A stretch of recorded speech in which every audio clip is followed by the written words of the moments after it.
Yes we are live now. Hello friends, this is Himanshi and welcome to let's learn. बहुत ही काम के questions हम केवीएस पेडागोजी जो परिणाम सीरीज है उसका सेशन 3 है। ये थोड़े से ज्यादा क्वेश्चंस करेंगे, 30 क्वेश्चंस करेंगे। आपके कई टॉपिक क्लियर होंगे जिनसे क्वेश्चन आना ही आना है, क्योंकि सिलेबस से, गाइडेंस से, असेसमेंट से, इवन आज तो स्टीफन हॉकिंग को क्या डिजीज थी ALS उसके बारे में पूछ लिया, जो कि थोड़ा सा डिफरेंट है ना। और कल हम जो 2 दिन के पेपर हुए हैं, एक दिन का हम कर चुके हैं 12 को जो पेपर हुआ फरवरी को, TGT में पेडागोजी कैसी आई, और इसके अलावा कल और परसों का, मतलब आज और कल का पेपर 13 फरवरी और 14 फरवरी का पेपर हम कल के सेशन में डिटेल में बहुत सारे क्वेश्चंस, आज मेरा कजन है उसका भी एग्जाम था तो उसने भी काफी सारे डिटेल में बताए, आपने भी व्हाट्सएप पे जो भेजे हैं क्वेश्चंस, कल के भी क्वेश्चंस आए हुए हैं। तो कुल मिलाकर के पेपर एकदम बैलेंस्ड आ रहा है, specially pedagogy section. Hindi English easy आ रही है और मैथ्स लेंदी आ रहा है जैसा सुनने में आ रहा है।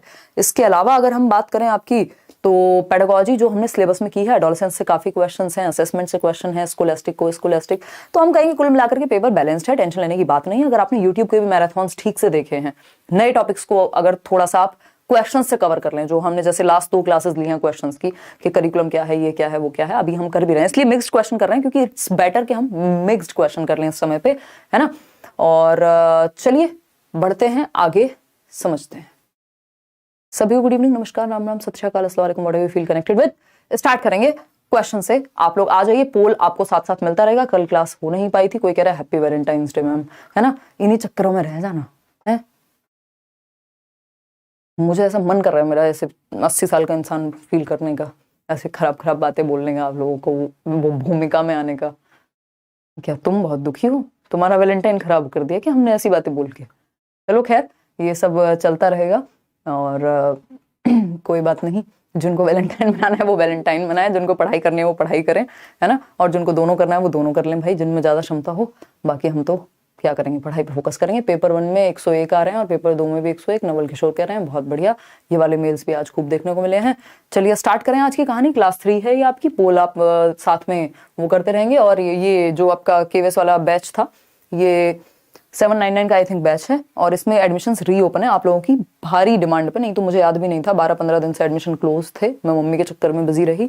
फिर आप लोगों को जब मैंने लाइव सेशन लिया तब आप लोगों ने बताया कि ये क्लोज्ड है, फिर टीम के साथ कोऑर्डिनेट करके इनको रीओपन कराया है। जो 29 लाइव क्लासेस हैं इस बार की, अगर आप वो भी ढंग से देख लेते हैं, जैसे ऑपरेंट कंडीशनिंग वगैरह पे भी क्वेश्चन आ रहा है, जैसे करिकुलम हो गया, लीडरशिप हो गया, स्कूल मेंटल हेल्थ हो गया, तो वो आप थोड़ा सा स्पीड बढ़ा करके देख सकते हैं। इतना समय है, अगर आप इंटरेस्टेड हैं तो ये बैच में भी एनरोल कर सकते हैं, क्योंकि यूट्यूब पे अब सारा कुछ रिवाइज कराना इस समय में पॉसिबल नहीं होगा। इस बार यूट्यूब पे उतनी मेहनत नहीं हो पाई जितनी हो सकती थी, बट हाँ, अगर आपने प्रीवियस सेशंस देखे हैं, आप ये प्रैक्टिस सेशंस ज्वाइन कर रहे हैं, तो ऑफकोर्स काम की चीजें आपको मिल रही होंगी।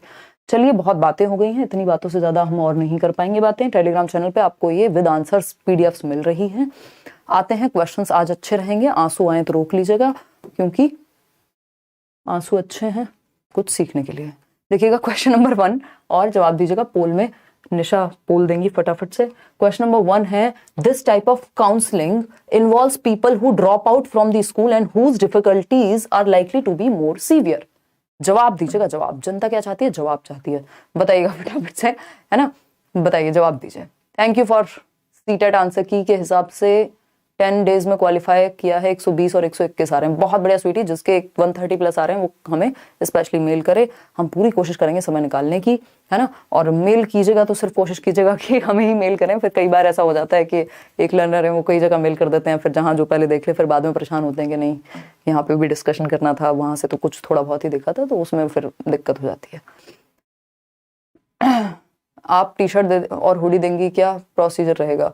अच्छे नंबर लेके आइए, केवीएस में सिलेक्शन ले लीजिए, सीटेट में 130 प्लस ले आइए, दे देंगे, डोंट वरी। बॉटल भी देंगे आपको, डायरी भी देंगे, बहुत सारी चीजें देंगे, डोंट वरी। सी ऑप्शन कह रहे हैं 72% होगा। अब कोई एक्स्ट्रा बातें नहीं, बहुत बातें हो गई। लाइक शेयर कर दो, जो लोग तैयारी कर रहे हैं उनको कहो भैया ऑथेंटिक क्वेश्चंस, ढंग के क्वेश्चंस हो रहे हैं, और पढ़ लो बैठ के। ठीक, क्वेश्चन नंबर 1 थोड़ी बहुत हंसी मजाक मस्ती थोड़ी बीच में करेंगे। तो काउंसलिंग की जब हम बात कर रहे हैं, तो एक टॉपिक है गाइडेंस एंड काउंसलिंग, दोनों में क्या डिफरेंस है ये भी जरूरी है जानना। तो कौन से प्रकार की काउंसलिंग है जो इन्वॉल्व करती है the people who drop out, जो लोग स्कूल छोड़ देते हैं, स्कूल पूरा करने से पहले, उनको ड्रॉप आउट्स कहते हैं। क्या कहते हैं? Drop out. एक वर्ड है ड्रॉप आउट और दूसरा है स्टेग्नेशन। ठीक, ये बेसिक से शब्द हैं एजुकेशन में जिनके बारे में हमें पता होना चाहिए। हम ड्रॉप आउट रेट को कम करने की हर संभव प्रयास करते रहते हैं, चाहे वो मिड डे मील चला करके हो, चाहे वो अभी हमारा FLN पे हम फोकस कर रहे हो, है ना। और दूसरा क्या है? स्टैग्नेशन। स्टैग्नेशन तो स्टैग्नेशन होता है रुकाव, जैसे पानी सड़ जाता है ना एक जगह पे रुका रुका। अगर बच्चा 1 साल से ज्यादा एक क्लास में देता है या फेल हो जाता है किसी कारणवश, किसी भी रीजन से, अगर वो एक क्लास में मोर देन अ ईयर रहता है तो वो स्टैग्नेंट कहा जाएगा। ड्रॉप आउट क्या है? स्कूल पूरा करने से पहले, या एजुकेशन पूरी नहीं हुई और स्कूल छोड़ दिया, है ना, 5वीं हुई नहीं 4थी में ही छोड़ दिया। क्यों? क्योंकि घर वालों ने कहा तुम लड़की हो घर पे बैठ जाओ, घर वालों ने कहा बेटा तुम सबसे बड़े बेटे हो घर के, तो तुमको कुछ और सीख लेना है, काम सीख लो कुछ जिससे जीवन चल जाए, पढ़ाई छोड़ दो। किसी भी कारणवश स्कूल छोड़ दिया, या मन नहीं लग पा रहा था, आपको बेसिकली चीजें समझ में नहीं आती थी, स्कूल में लोग मजाक उड़ाते थे इसलिए छोड़ दिया। तो ड्रॉप आउट मतलब स्कूल छोड़ना एजुकेशन कंप्लीट होने से पहले ही। तो ये अपने आप में बहुत बड़ी समस्या है। ठीक, तो अब बात क्या हो रही है कि किस प्रकार की काउंसलिंग उन बच्चों को दी जाए जो ड्रॉप आउट जैसी स्थिति जिनकी बन रही है from the school and whose difficulties are likely to be more severe, जिनकी समस्याएं सीवियर हैं, उनको कोई समझ नहीं रहा है स्कूल में या फिर अन्य समस्याएं हैं। किस प्रकार की काउंसलिंग इनको दी जाएगी? तो ये स्कूल बेस्ड काउंसलिंग आप लोग कह रहे हैं, जो कि जवाब गलत है। इसका आंसर क्या होगा? कम्युनिटी बेस्ड काउंसलिंग, समुदाय आधारित परामर्श। ठीक है, समुदाय आधारित परामर्श। क्या कहानी है समुदाय आधारित परामर्श की, समझते हैं। अगर हम बात करें यहाँ पे, तो एक तो वो काउंसलिंग जिसकी वजह से बच्चे स्कूल छोड़ दे रहे हैं, यानी उनके और डिफिकल्टीज क्या है? सीवियर हैं। तो सिर्फ स्कूल से संबंधित समस्याएं नहीं है, पर्सनल प्रॉब्लम्स भी हो सकती हैं, सोसाइटल प्रॉब्लम्स भी हो सकती हैं। तो ये लंबी चलती है इस तरह की काउंसलिंग। इसको कम्युनिटी बेस्ड काउंसलिंग या साइकोडायनेमिक अप्रोच कह देते हैं, जिसमें कम्युनिटी, पेरेंट्स, आसपास के काउंसलर्स, थेरेपिस्ट, ये सब भी इन्वॉल्व हो सकते हैं और लंबा समय लग सकता है बच्चों को नॉर्मल होने में, क्योंकि समस्या क्या है? सीवियर है। स्कूल बेस्ड काउंसलिंग होती है जो स्कूल रिलेटेड इश्यूज हैं, स्कूल रिलेटेड मुद्दे हैं, छोटी मोटी चीजें हैं, स्कूल रिलेटेड जो है उनमें स्कूल बेस्ड काउंसलिंग काम आएगी। जो स्कूल का काउंसलर है या जो भी ईवीजीसी जिनको हम बोल देते हैं आजकल, है ना, तो उसमें क्या है आपका स्कूल के काउंसलर्स प्रयोग में आ जाएंगे, लेकिन कम्युनिटी बेस्ड काउंसलिंग में स्पेशली थेरेपिस्ट या ज्यादा स्पेसिफिक व्यक्ति जो लंबे समय तक मदद कर सके। स्कूल बेस्ड काउंसलिंग में क्या एक तरह की गाइडेंस है कि हाँ यहाँ समस्या आ रही है, आप पर्सनल बातें भी कर सकते हो कुछ हद तक, बट जो प्रॉब्लम का समाधान है वो कम्युनिटी बेस्ड में निकलेगा, क्योंकि सीवियर चीजें जो है वो कम्युनिटी बेस्ड काउंसलिंग में आती हैं कि लंबे समय तक इलाज चल सकता है या फिर थेरेपी सेशंस चल सकते हैं या काउंसलिंग सेशंस चल सकते हैं। ठीक है ना, और ये दोनों को हम हटा देंगे। तो अगर normal school related daily basis पे स्कूल में क्या समस्याएं आ रही हैं उससे रिलेटेड कुछ कंसल्ट करना है तो वो स्कूल बेस्ड काउंसलिंग हो गई। लेकिन अगर सीवियर प्रॉब्लम है जिसकी वजह से ड्रॉप आउट हो रहा हो तो वो कम्युनिटी बेस्ड काउंसलिंग है या साइकोडायनेमिक अप्रोच है, जिसमें व्यक्ति को एक थेरेपिस्ट के साथ या काउंसलर के साथ लंबे समय तक रहना पड़ सकता है उस सीवियरिटी को, उस गंभीरता को कम करने के लिए। क्या समझे? समझ गए? ठीक है, तो दो तो बातें ये हुई, एक कम्युनिटी बेस्ड जिसमें सीवियर प्रॉब्लम हो सकती है, बच्चे की पर्सनल प्रॉब्लम्स हो सकती है, उसके घर पे मान लो कोई इशू है उसकी वजह से वो स्कूल छोड़ रहा है, अब उसके लिए लंबी चीजें चलेंगी। ये स्कूल बेस्ड काउंसलिंग तो एक छोटा सा उपाय दे देगी ऊपर ऊपर से, लेकिन अगर लंबा ट्रॉमा है, कोई सीवियर प्रॉब्लम है, तो वो कम्युनिटी बेस्ड काउंसलिंग कही जाती है। ठीक है ना, तो ऑप्शन क्या हुआ? ए सही। स्कूल बेस्ड का आपको समझ आ गया कहां स्कूल बेस्ड लगाना है। अब गाइडेंस और काउंसलिंग में मुख्य अंतर क्या है ये थोड़ा सा जान लेते हैं, और डायरेक्टिव नॉन डायरेक्टिव काउंसलिंग पे भी कल क्वेश्चन आया है केंद्रीय विद्यालय में, उस पर भी चर्चा करेंगे, प्रीवियसली हमने चर्चा की है। वैसे देखो, गाइडेंस है बेसिकली आप दिशा निर्देश दे रहे हो किसी को, है ना, जरूरी नहीं है आप एक्सपर्ट हो, आप अपने अनुभव, एक्सपीरियंस या उस क्षेत्र में, ठीक है, आपने कुछ काम किया है, एक्सपीरियंस के बेस पे भी गाइडेंस दे सकते हो। जैसे मान लीजिए हम कह देते हैं कि भाई टीचर्स, या आप संडे वार्ता में मेरे साथ डिस्कशन करते हो, अब ऐसा तो नहीं जीवन के सारे अनुभव मैंने अभी ले लिए, बट हाँ एक माइंडसेट होता है व्यक्ति का, और दूसरों के अनुभव से सीखते हैं आप, और जरूरी नहीं है कि हर क्षेत्र में मेरी एक्सपर्टीज होंगी, हाँ थोड़ा साइकोलॉजी पढ़ा है। तो इसमें क्या हुआ, इसमें बात ये हो गई कि गाइडेंस आपको मिल रही है, लेकिन कोई ये कहे जी हमारे लिए दवाई भी लिख दो या हमें बहुत डिटेल में थेरेपी ही दे दो इतने महीने की, तो वो कुछ हद तक संभव हो सकता है, लेकिन जितना एक प्रोफेशनल थेरेपिस्ट या काउंसलर आपको गाइड कर देगा या बेहतरी से आपके साथ डील करेगा, उतना बेहतर कोई भी नॉर्मल टीचर या फिर जो स्पेशली ट्रेंड नहीं है उस चीज में, प्रोफेशनल नहीं है उस क्षेत्र में, वो नहीं कर पाएगा। तो गाइडेंस जो है वो बिना प्रोफेशनलिज्म के, यानी बहुत ज्यादा बिना एक्सपर्टीज के भी दी जा सकती है, बिना डिग्री के भी दी जा सकती है, लेकिन काउंसलिंग में एक प्रॉपर प्रोफेशनल एस्पेक्ट होना चाहिए, है ना। काउंसलिंग में प्रोफेशनल देगा, काउंसलिंग क्या देगा, एक प्रोफेशनल का होना, एक एक्सपर्ट का होना जरूरी है। काउंसलिंग हम उसको कहेंगे पर्सनल मैटर्स पे होती है, मतलब बच्चों को कोई इंटरनल समस्या है, इंटरनल मुद्दा है उसका, है ना। गाइडेंस आपका हो सकता है वोकेशन से रिलेटेड, आप कंफ्यूज हैं कि ये कोर्स करूं कि वो कोर्स करूं, तो वो गाइडेंस हो गई। काउंसलिंग कहीं ना कहीं दोनों में शामिल है, लेकिन मुख्य रूप से इस तरह से ही हम इसको देखते हैं। कल्याणी क्या कह रही हैं, thank you very much for your effort for CTET according to answer key I got 30 out of 30 in CDP, I am qualifying both paper 1 and 2 with 115 marks, thanks a lot. ये जीवन को सार्थक बनाती है, अदरवाइज जीवन में क्या ही है फिर, है ना। ये इस तरह की जो फीडबैक है आपकी, ये मेहनत जो पिछले 4-5 महीने से लगातार चल रही थी, पहले सीटेट के लिए, फिर KVS के लिए, फिर पर्सनल प्रॉब्लम्स भी आई इस दौरान, तो ये सारी मेहनत सार्थक हो जाती है जब आप इस तरह के कमेंट कर देते हैं। आपको वो चीज हेल्पफुल हो जाती है आपके लिए, इतनी भरी हुई दुनिया में जहां लाखों ऑप्शंस हैं, तरह तरह के लोग हैं, ठीक। देखिए सब अपना बेस्ट देने की कोशिश कर ही रहे होंगे। तो ये एक बेसिक डिफरेंस हुआ गाइडेंस और काउंसलिंग में। अगर इसको आप अपने नोट्स में जब PDF मिलेगी उस तरह से देखना चाहें तो may be given in groups. Guidance जो है, मान लीजिए एक मोटिवेशनल स्पीकर हैं, वो बैठ करके एक ग्रुप में बातें कर रहे हैं, या खड़े होकर के किसी कॉलेज में, मान लीजिए मैं ही जाती हूँ बहुत बार सेमिनार के लिए, अभी तो रुके हुए हैं, तो ये क्या होगा, गाइडेंस होगा एक तरह की, कि हम बात कर रहे हैं जीवन पे, करियर पे, इस पे उस पे, है ना, क्या करना चाहिए क्या नहीं। लेकिन काउंसलिंग क्या है, given individually not in groups. आप एक थेरेपिस्ट के पास जाएं, आप एक काउंसलर के पास जाएं, तो आपसे इंडिविजुअली आपके मन की बात जानेगा, आपके लिए क्या सही है वो इंडिविजुअली आपके बारे में बात करेगा, ठीक। तो गाइडेंस ग्रुप में दी जा सकती है, बट काउंसलिंग जो है इंडिविजुअली दी जाएगी। Face to face relation is not essential. हो सकता है आप किसी का वीडियो देख रहे हो किसी समस्या पे, है ना, आप एक ग्रुप में बैठे हो सकता है जो गाइडेंस देने वाला व्यक्ति है वो आपको पर्सनली जानता भी ना हो, आपका फेस टू फेस रिलेशन भी ना हो, बट आप उसकी बात को सुन लें, आपने किसी की स्पीच सुन ली मान लो, तो वो गाइडेंस जैसा ही है। लेकिन काउंसलिंग में क्या होगा, face to face direct relation जो है वो जरूरी है, कि आप अपने थेरेपिस्ट या काउंसलर के साथ बैठें, उसको अपनी समस्या बताएं, फिर वो हल निकाले, या फिर साथ में मिलकर के आप हल निकालें। कई प्रकार की काउंसलिंग होती है, अभी आएंगे उस पर। The task of guidance worker is not as serious as that of a counsellor. Counsellor का काम ज्यादा सीरियस है क्योंकि इसमें ये लंबी चल सकती है काउंसलिंग, और यहाँ प्रोफेशनलिज्म है, यहाँ जरूरत पड़ी तो दवाइयां, जरूरत पड़ी तो बहुत सारी चीजें करनी पड़ सकती है, एक स्पेसिफिक प्लान बनाना पड़ सकता है काउंसलिंग में। लेकिन task of counsellor is more serious than that of a guidance of worker. तो काउंसलर का काम ज्यादा जिम्मेदारी और ज्यादा प्रोफेशनलिज्म का है। Cordial and satisfying relationship is not needed. जरूरी नहीं है आप एक गाइडेंस देने वाले व्यक्ति को जानते हो, डॉक्टर APJ अब्दुल कलाम का आपने कोई वीडियो देखा, उनकी स्पीच सुनी, जरूरी नहीं है आपका उनसे कॉर्डियल और सेटिस्फाइंग रिलेशनशिप ही हो। आपकी मर्जी है, आपको 2 बात उनकी सही लग रही है, आधी बात अच्छी नहीं लग रही है, तो वो भी आप अपने हिसाब से देख सकते हैं। लेकिन काउंसलिंग में आपको अपने थेरेपिस्ट या काउंसलर के साथ क्या होगा, एक रिलेशनशिप की नीड पड़ेगी, यानी आप बैठ करके उसके साथ चर्चा कर पाएंगे। अगर आपको सूट नहीं करेगा तो आप काउंसलर चेंज कर देंगे, ठीक है ना। और प्रॉब्लम को सॉल्व करने का एक उद्देश्य होता है, यहाँ पे आपको दिशा दे दी जाएगी, प्रॉब्लम सॉल्व होती हो जाए, नहीं होती हो तो क्या ही कर सकते हैं, गाइडेंस की बात कर रहे हैं। तो काउंसलिंग जो है वो ज्यादा यहाँ पे बेहतर माना जाएगा, या इन डेप्थ माना जाएगा काउंसलिंग को, और सरफेस लेवल पे माना जाएगा गाइडेंस को, ठीक है जी। अब हम बात करते हैं किस चीज की, टाइप्स ऑफ ऑर्गेनाइजेशनल काउंसलिंग। एक ऑर्गेनाइजेशन, स्कूल भी अपने आप में एक ऑर्गेनाइजेशन ही है, मान लीजिए यहाँ पे एक एग्जांपल ले लेते हैं किसी ऑर्गेनाइजेशन का, वो है स्कूल। तो 3 प्रकार की मुख्य रूप से काउंसलिंग आपकी काम आती है, पेपर्स में आपके आई भी हुई है प्रीवियस एग्जाम्स में। डायरेक्टिव काउंसलिंग, जिसको निर्देशित काउंसलिंग जैसा कुछ कहते होंगे हिंदी में, बट आप इंग्लिश में याद रख लें तो ज्यादा अच्छा होगा। डायरेक्टिव काउंसलिंग में क्या है, काउंसलर ज्यादा एक्टिव है, इसको एक्टिविटी बेस्ड काउंसलिंग या एक्टिव काउंसलिंग भी कह देते हैं, ठीक। इसमें जो काउंसलर है वो ज्यादा सक्रिय है, ये टीचर सेंटर्ड जैसा मान लो इसको, कि वो सॉल्यूशन निकालेगा, वो ज्यादा एक्टिव रहेगा, वो प्रॉब्लम पूछेगा आपसे। ये E.G. विलियमसन ने इसको इजाद किया था। तो डायरेक्टिव काउंसलिंग के प्रोपाउंडर या महत्व किसको दिया जाता है डायरेक्टिव काउंसलिंग के प्रोपाउंड करने को लेकर के, तो वो विलियमसन को दिया जाता है। दूसरा है बहुत ही ज्यादा इंपॉर्टेंट, जिसपे कई जगह पे अलग अलग स्टेट में क्वेश्चन आ चुका है, KVS में भी अभी कल परसों भी क्वेश्चन आया है, उससे पहले भी आया है, नॉन डायरेक्टिव काउंसलिंग, है ना। नॉन डायरेक्टिव काउंसलिंग को कार्ल रॉजर्स ने दिया है। कार्ल रॉजर्स वही व्यक्ति हैं जो ह्यूमनिज्म के फादर कहे जाते हैं, मानवतावाद के।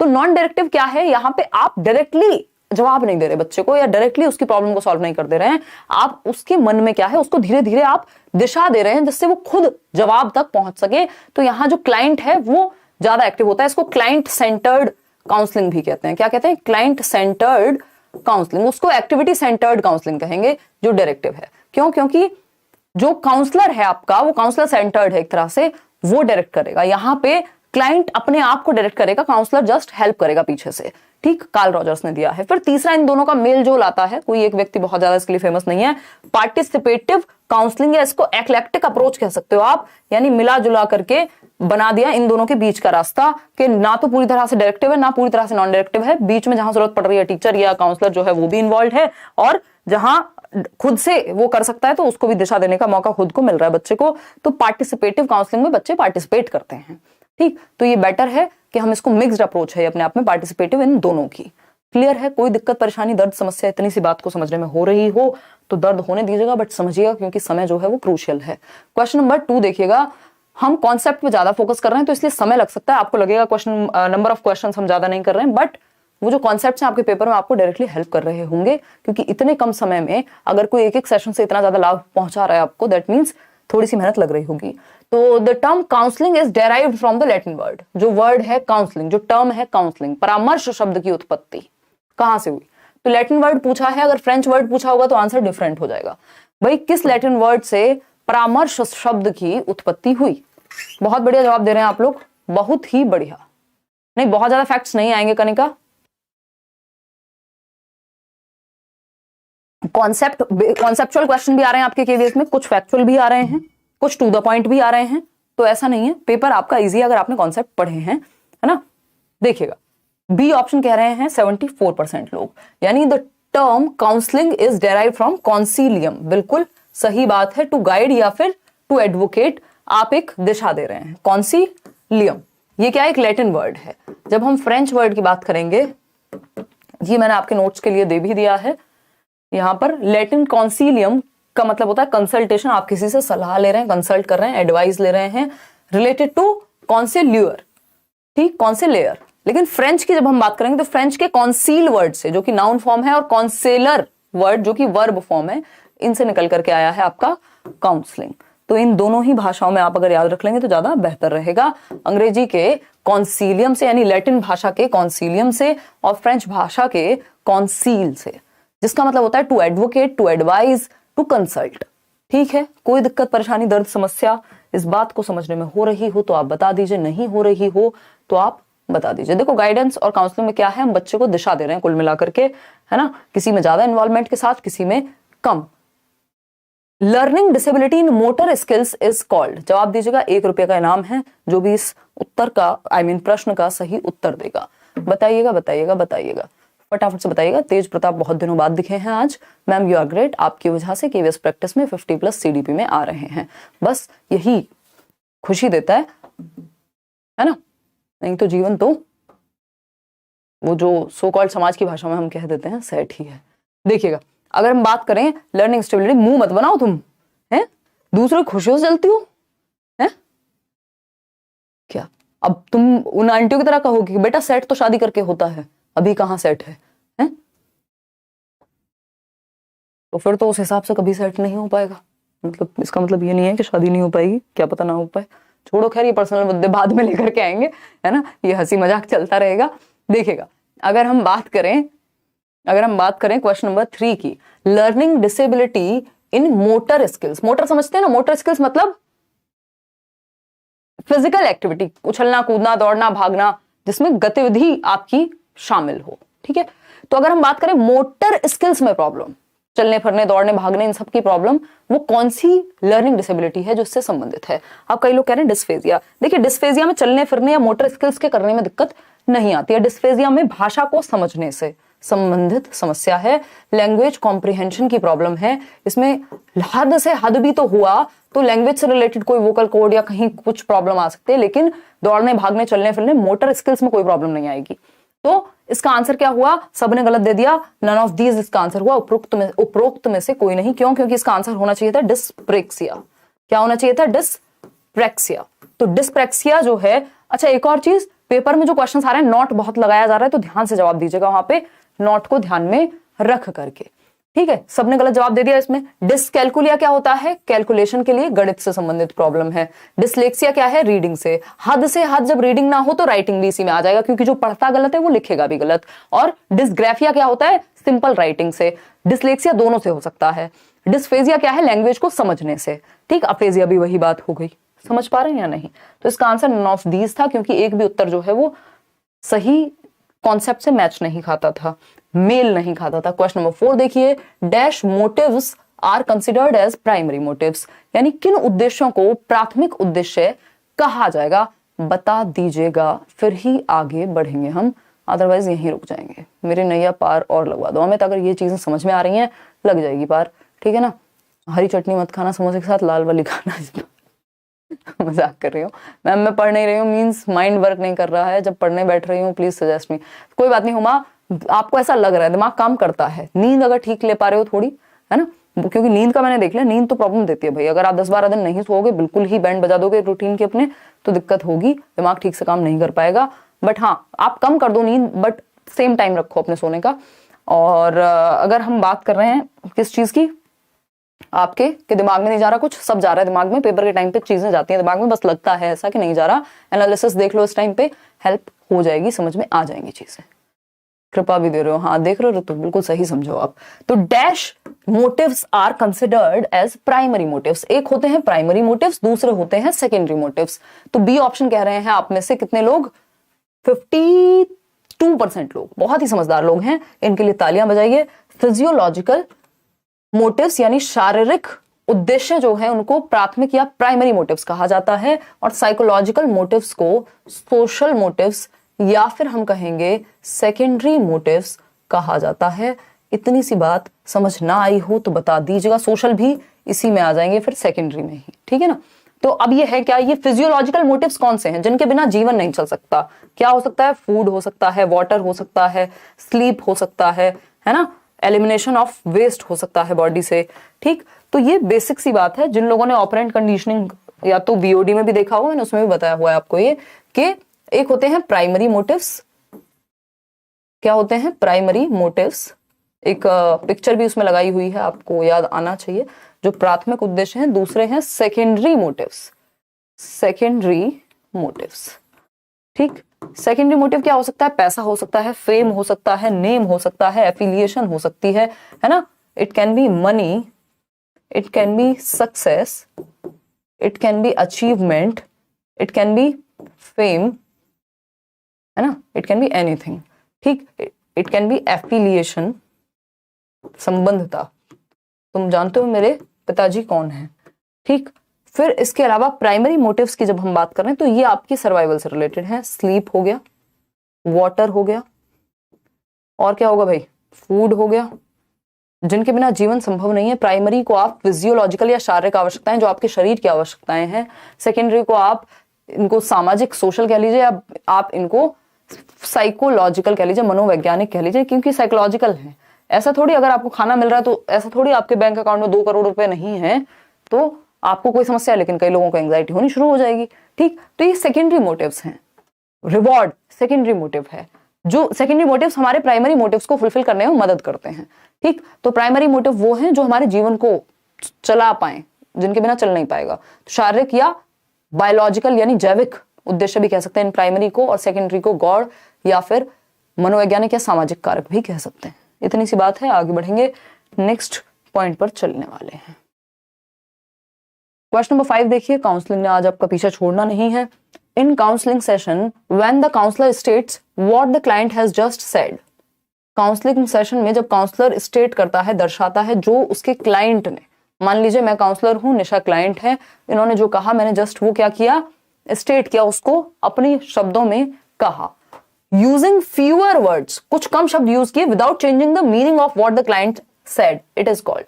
यानी कम शब्दों में उसी बात को कह दिया जो क्लाइंट ने पूरी कहानी बना करके कही, क्योंकि क्लाइंट को अपनी बात एक्सप्रेस करने से मतलब है और आपको उसको थोड़ा सा कंसाइज करने से मतलब है। यानी आपने क्या कर दिया, पैराफ्रेज कर दिया, अपने शब्दों में कह दिया, कम शब्दों में, और मीनिंग चेंज नहीं किया, उस बात का मतलब वही रहा, बस शब्द चेंज कर दिए। बोल ये रहे हैं लेकिन शब्द किसके हैं, ये तो मेरे को मीम्स आजकल याद भी नहीं है कहां से आए, पता चले किस दिन कोई ऐसे ही टेढ़ा मेढ़ा मीम हो और मुझे पता ना हो, मैं उसको यूज कर दूं और फिर कई लोग मजाक उड़ाएं। उड़ा लेना भाई, क्या फर्क पड़ता है। तो पैराफ्रेजिंग सिंपल बात है कि अपने शब्दों में कह दिया, बिना मीनिंग चेंज किए, कम शब्दों में कह दिया, पैराफ्रेज कर दिया। ये अंग्रेजी पेडागोजी में भी आता है। क्वेश्चन नंबर 6 देखिएगा और जवाब दीजिएगा। पोल थोड़ा जल्दी दीजिएगा मैडम, नहीं तो आपको गर्म पानी से नहला तो नहीं पाएंगे। देखिएगा,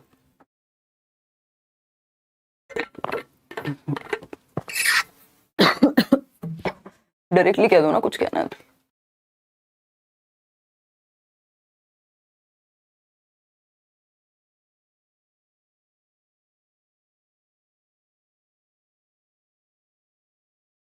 देखिएगा, सी ऑप्शन कह रहे हैं 80% लोग, कितने क्या कहते हैं, तेजस्वी लोग हैं आप लोग। देखिएगा सी ऑप्शन 79% हो गए, मतलब 1% लोग कम हो गए, उनको भरोसा नहीं था अपने ऊपर। Which one of the following is the learning error. थोड़े टेढ़े मेढ़े क्वेश्चन जान के डाले हैं, क्योंकि ये ऐसा नहीं है कि आपके सिलेबस से बिल्कुल हटके हैं, क्योंकि टॉपिक्स वही हैं, बस कान को यहां से ना पकड़ के यहां से पकड़ लिया गया है।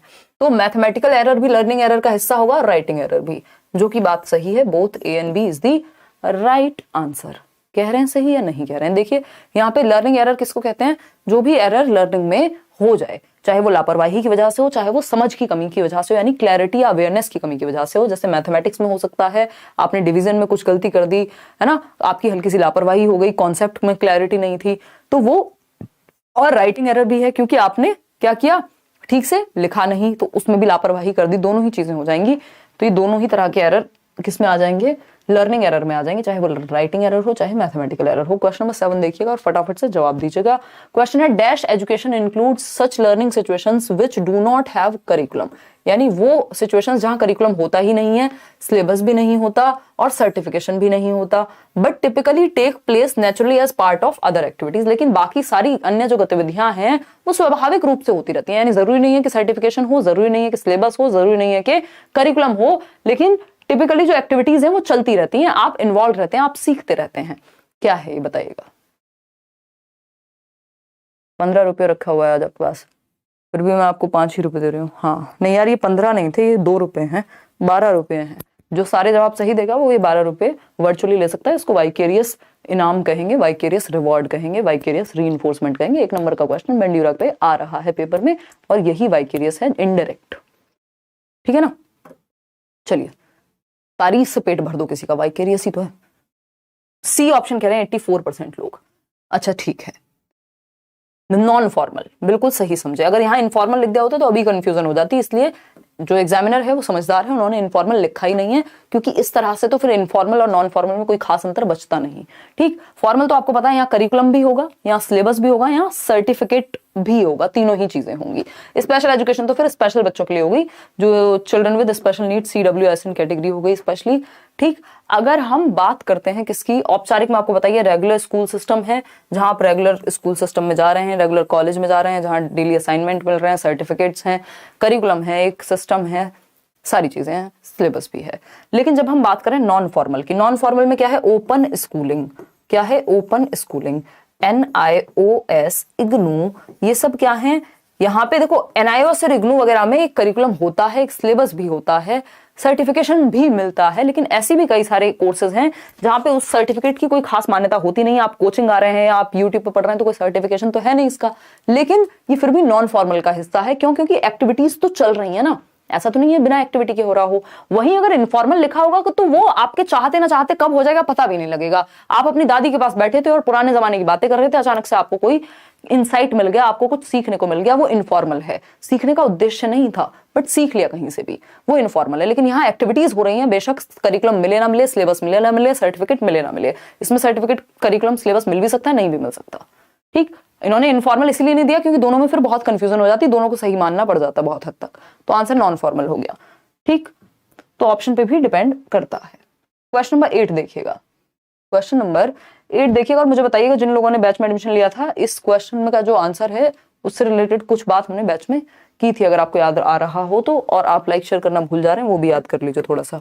ठीक, SQ4R technique in the development of learning was proposed by, तो सीखने के बारे में एक टेक्निक विकसित हुई जिसको SQ4R मेथड कहते हैं या टेक्निक कहते हैं। ये किसने दी, एटकिंसन और शिफ्रिन का काम तो मेमोरी पे है, बॉर और हिलगार्ड या फिर थॉमस एंड रॉबिन्सन या नन ऑफ दीज। तो इसका आंसर बिल्कुल फैक्चुअल है, थॉमस एंड रॉबिन्सन। इनसे रिलेटेड कुछ और भी मैंने पढ़ाया था बैच में, जिसको याद आ रहा हो वो एक बार बताइएगा। ठीक है ना, पोल ठीक से दो भाई। ठीक, सोती मत रहो, चैट मत करो, मान लिया वैलेंटाइंस होगा तुम्हारा। चलिए यार, मजाक कर रहे हैं, ऐसा कुछ नहीं है, हमें तो जो मिल जाता है उसी को मजाक बना देते हैं। अब क्या करें, आप लोगों को थोड़ा सा जिंदा भी तो महसूस कराना है पेपर के समय पे। ठीक, किसी को तो बलि का बकरा बनना पड़ेगा, स्केप गोट, है ना। उदाहरण दे रही हूँ, कभी दिल पे ले जाओ, मेरा नॉनवेज से कोई संबंध नहीं है ना। देखिए, थॉमस एंड रॉबिन्सन ने ये SQ4R मेथड दिया था। ये सीखने की एक विधि है जिसमें हम सर्वे करते हैं, जिसमें हम क्वेश्चन करते हैं। SQ4R का मतलब क्या है, S for scan, S for scan या सर्वे भी कह देते हैं इसको, है ना, कि आप कोई भी किताब भी पढ़ने जा रहे हैं तो उसको पहले ऊपर ऊपर से आप स्कैन कर लेते हैं, सर्वे कर लेते हैं, उसको देख लेते हैं, नजर मार लेते हैं कि इसमें हो क्या सकता है। तो each page quickly, S for scan या सर्वे, क्यू फॉर क्वेश्चन, कि आप इससे क्या सीखने वाले हैं, आपको इससे पढ़ के जान के क्या मिलेगा ये पूछ लेंगे एक बार खुद से। फिर 4 बार आर आ जाएगा। एक बार आर का मतलब क्या है, रीड। अब आप इसको पढ़ेंगे, हर एक वर्ड नहीं बट उसका पूरा मीनिंग जानने की कोशिश करेंगे। दूसरा आर है रिफ्लेक्ट, जो आपने जस्ट पढ़ा है उस पर चिंतन करेंगे। रिसाइट, रिसाइट जब आप खुद से ही बोल रहे हैं जो भी आपने पढ़ा है, जो भी आपने चिंतन किया है। रिव्यू क्या है, रिव्यू है आपने जो भी पढ़ा उसको आपने रिव्यू किया, रिवाइज किया, एक तरह से क्वेश्चंस पूछे खुद से ही। तो ये 4 आर हो गए, 4 यार नहीं 4 आर हैं ये, रीड, रिफ्लेक्ट, रिसाइट, रिव्यू, और एस क्यू ऊपर है स्कैन या सर्वे और क्वेश्चन। ठीक, ये किसने दिया है, रॉबिन्सन ने, थॉमस एंड रॉबिन्सन। लर्निंग की टेक्निक है बेसिकली, पढ़ने में भी यूज करते हैं लोग, रीडिंग में भी। देखिएगा क्वेश्चन नंबर 9 और जवाब दीजिएगा। पोल वाली दीदी सोइए मत, पोल दे दीजिए। ठीक, क्वेश्चन नंबर 9 है, which one of the following is not a type of conditioning, यानी कौन सा एक प्रकार कंडीशनिंग का नहीं है। कंडीशनिंग पर क्वेश्चन आपके पेपर में आ रहे हैं, ठीक है ना, बताइएगा फटाफट से बताइएगा, और फिर हम बढ़ेंगे आगे, और कल हम क्लास लेंगे 9 बजे, चाहे कुछ हो जाए। ठीक, क्या फोन पे बातें कर रही हो मम्मी से, भैया से? अच्छा ठीक, करो।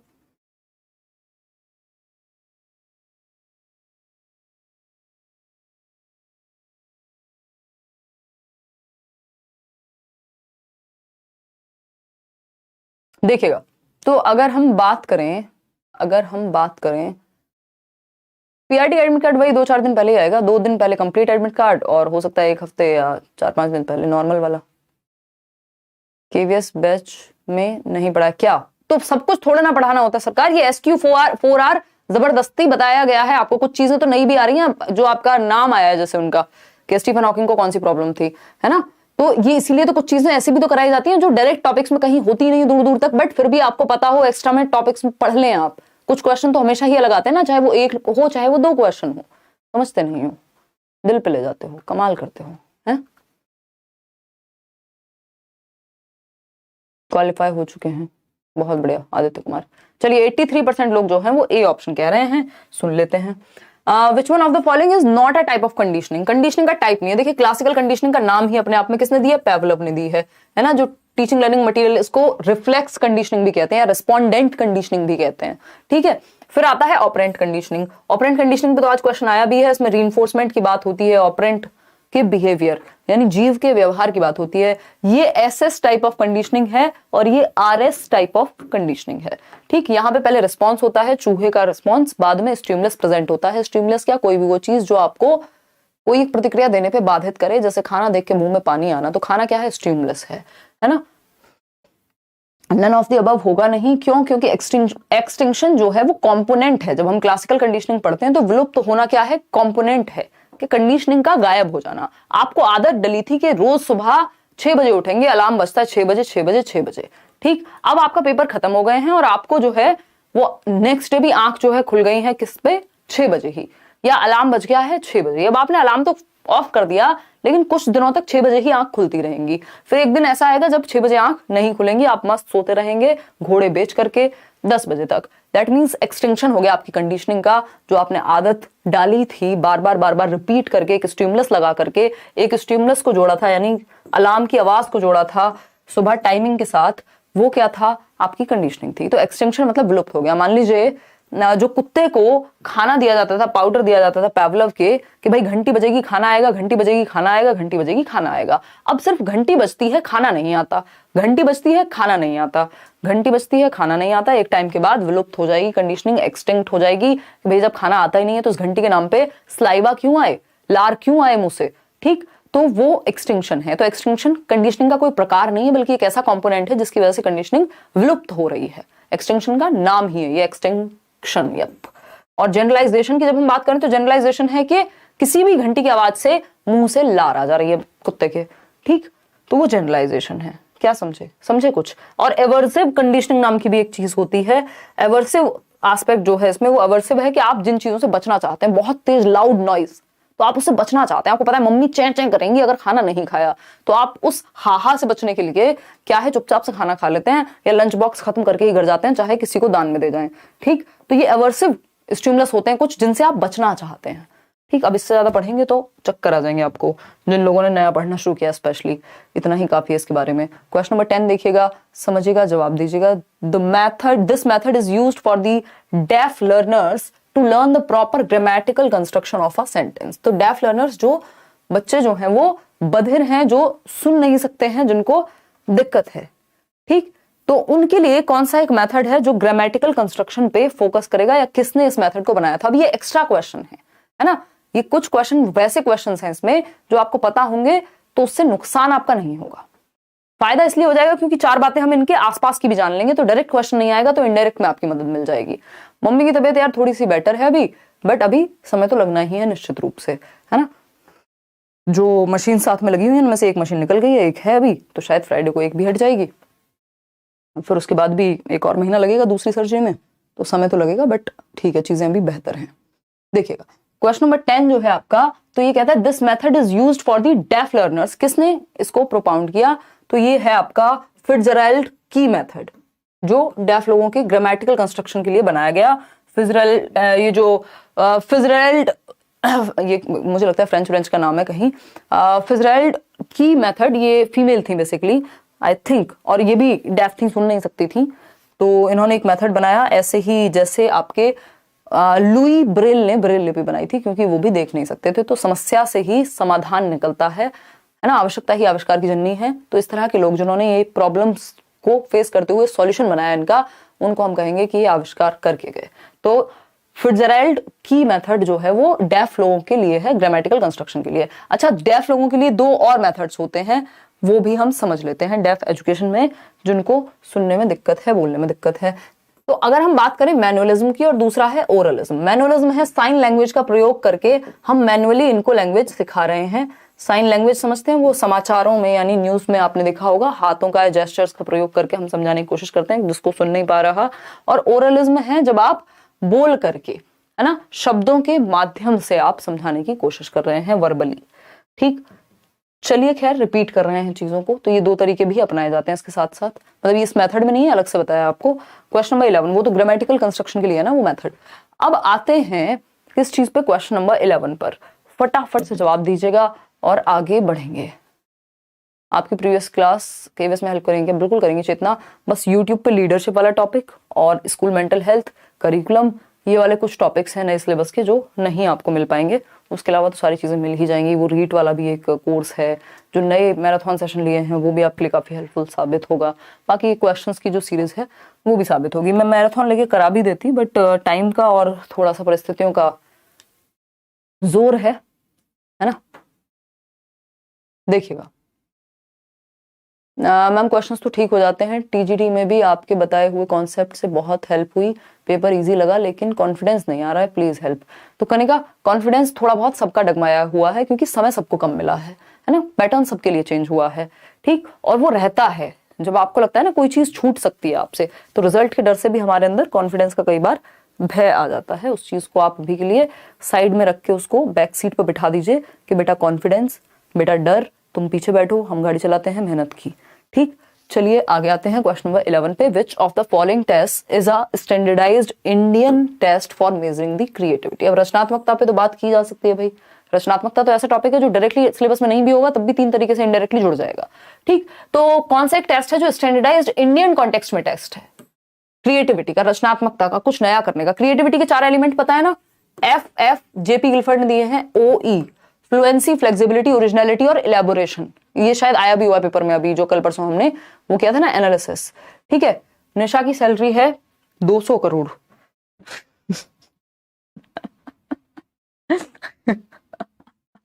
दुआएं। देखिएगा अगर हम बात करें बी ऑप्शन की, तो आप कह रहे हैं 37% लोग, मतलब फालतू बातों में इतना इंटरेस्ट है, पेपर है इन लोगों का 2 दिन बाद, कोई पूछे इनसे, है। देखिएगा, which of the following test is a standardised Indian test for measuring the creativity. तो बिल्कुल जो लोग बी ऑप्शन कह रहे हैं यार आप लोग, नहीं, टॉरेंस वाला नहीं, पासी टेस्ट ऑफ क्रिएटिविटी, ये इंडियन कॉन्टेक्स्ट में बनाया गया था। पासी और एक बाकर मेहंदी और पासी, ये दोनों साथ में मिलकर के काम हुआ, ठीक है। चलिए आगे बढ़ते हैं। ये तो फैक्चुअल क्वेश्चन है, बस आपको पता होना चाहिए, इसका मतलब ये नहीं अब आप इसके भी रट्टे लगाने बैठ जाएं। मैंने कुछ क्वेश्चन आज डाले ही ऐसे हैं जो थोड़ा सा आपको लगे कि हाँ यार ये डिफरेंट से पता नहीं कहाँ से आगे इनको याद करना पड़ेगा, तो वो भी होना चाहिए। Which of the following is, क्योंकि जरूरी नहीं है हर शिफ्ट सेम ही आए, which of the following is not a test for measuring learning disability. तो लर्निंग डिसेबिलिटी यानी सीखने की अक्षमता, लर्निंग डिसेबिलिटी 1960s में एक व्यक्ति ने वर्ड यूज किया एलडी, जिसको हम बोल रहे हैं सैमुअल किर्क ने, ठीक है, कि चाहे वो डिसलेक्सिया हो चाहे वो डिस्कैल्कुलिया हो। अब इसमें जरूरी नहीं कि फिजिकली आप प्रॉब्लम ढूंढ पाए, ठीक, लेकिन सीखने की अक्षमता है। हो सकता है बच्चों को देख करके आपको समझ में भी ना आए कि कहीं इसको कोई चोट तो लगी नहीं है, कुछ हुआ तो है नहीं, लेकिन फिर भी उसको प्रॉब्लम हो सकती है। तो कौन सा एक टेस्ट नहीं है, तो criterion reference test, informal reading inventory. हाँ, क्राइटेरियन रेफरेंस टेस्ट कोई इसका टेस्ट थोड़ी होता है, is not a test for measuring learning disability. तो एक क्राइटेरिया पे अगर हम जांचना चाह रहे हैं तो हम उसके लिए है। इनफॉर्मल रीडिंग इन्वेंटरी भी किसके लिए है, रीडिंग में अगर प्रॉब्लम है तो उसके लिए है। स्टैंडर्डाइज्ड लिंग्विस्टिक टेस्ट किसके लिए है, लैंग्वेज में अगर कोई प्रॉब्लम है तो, ठीक। तो नन ऑफ दी अबव हमें ज्यादा सुंदर उत्तर लग रहा है, क्योंकि जो है यहाँ पे ऐसा है ही नहीं कि कोई एक टेस्ट फाइनल सारी बात कर रहा हो। आगे बढ़ेंगे। Audiometer device is used to measure the learners. अब नाम जो है वो काफी है इसका, name is saying it all, ठीक। तो ऑडियोमीटर डिवाइस किस चीज को मेजर करने के लिए, बच्चे की किस गतिविधि को मेजर करने के लिए, मापने के लिए प्रयोग में लाया जाता है। फटाफट से पोल भी दीजिए और फटाफट से जवाब भी दीजिए, ठीक है ना। आपको क्या सर्दी लग रही है मैडम, फिर मुंह क्यों छिपा रही हैं, ऐसा क्या काम किया आपने, देखिएगा, बताइए। सीआरटी एनआरटी क्या है, कितना बताएं, अभी फर्स्ट क्लास में ही बताए थे आपको। सीआरटी होता है एक क्राइटेरिया, एक मानदंड पे, है ना, जिसका एक क्राइटेरिया हो, जो आपको पॉपुलेशन में विभेद के लिए नहीं, जस्ट एक क्राइटेरिया पे खरा उतरने के लिए कह रहा हो। जैसे 60% लाना क्राइटेरिया है सीटेट का, तो ये स्टैंडर्डाइज्ड टेस्ट, मानकीकृत परीक्षणों का ही एक प्रकार है, सीआरटी हो चाहे एनआरटी हो, है ना। और एनआरटी कहेगा कि डिफरेंशिएशन करना है, हमें तो सिर्फ 2000 बच्चे चाहिए केबीएस में, तो इसमें ये परसेंटेज या मेरिट के बेस पे होगा, क्योंकि यहाँ डिफरेंस क्रिएट करना होता है, ठीक। तो ये क्या हो गया, केंद्रीय विद्यालय लिख लेते हैं, यहाँ D+ भी लिख लेते हैं यहाँ। तो और ये दोनों किसके पार्ट हैं, मानकीकृत परीक्षण के। मानकीकृत परीक्षण में क्या होता है, रिलायबिलिटी होती है, वैलिडिटी होती है, ऑब्जेक्टिविटी होती है, ठीक। तो ऑडियोमीटर किसके लिए यूज किया जाएगा, ऑडियोमीटर सुनने के लिए। तो आंसर क्या होगा, नन ऑफ दीज। क्या होगा आंसर, नन ऑफ दीज। क्यों, क्योंकि जो हियरिंग इंपेयर्ड बच्चे हैं उनकी एक्टिविटी को मापने के लिए ऑडियोमीटर का यूज होगा।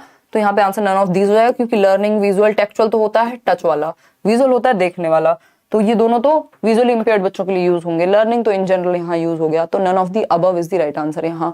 Plus curriculum is generally used in, बताइएगा एक बार, प्लस करिकुलम जो है जनरली कहाँ यूज किया जाता है। बहुत बढ़िया, क्रैक द एग्जाम कह रहे हैं, मैंने कोई बुक नहीं खरीदा था, फर्स्ट अटेम्प्ट में 115 आए हैं, सीडीपी में 25-25, बहुत बढ़िया। देखिएगा, जवाब दीजिएगा। मजे की बात यह है, पुरानी मैराथन ऑफ कोर्स हेल्पफुल है यार, जो टॉपिक कॉमन है उसमें कैसे हेल्पफुल नहीं होगी। जो मैंने 47 पेज के आपको नोट्स दिए हुए हैं फ्री, एक बार वही पढ़ लीजिए अगर कुछ और नहीं कर पा रहे हैं तो, है डिस्क्रिप्शन बॉक्स में लिंक दिया हुआ है। 40 में से 15 से 20 नंबर तो वहीं से ले आएंगे आप। देखिए बी ऑप्शन 51% लोग। चलिए देखते हैं। Plus curriculum is generally linked with inclusive education programme.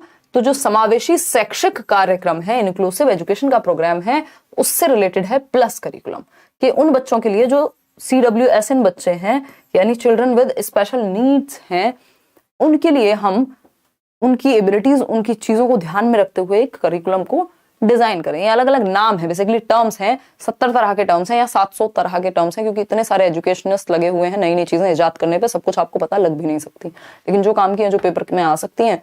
ये पूछा गया था त्रिपुरा में, त्रिपुरा टेट के एक क्वेश्चन आया था ये, और ये स्टैंडर्ड क्वेश्चन हम इसको कहेंगे, तो ये मुझे अच्छा लगा, मैंने रख दिया आपके लिए। तो प्लस करिकुलम क्या है, जनरली यूज किया जाता है इंक्लूसिव एजुकेशनल प्रोग्राम में, ठीक है, क्रिएटिव या जनरल नहीं।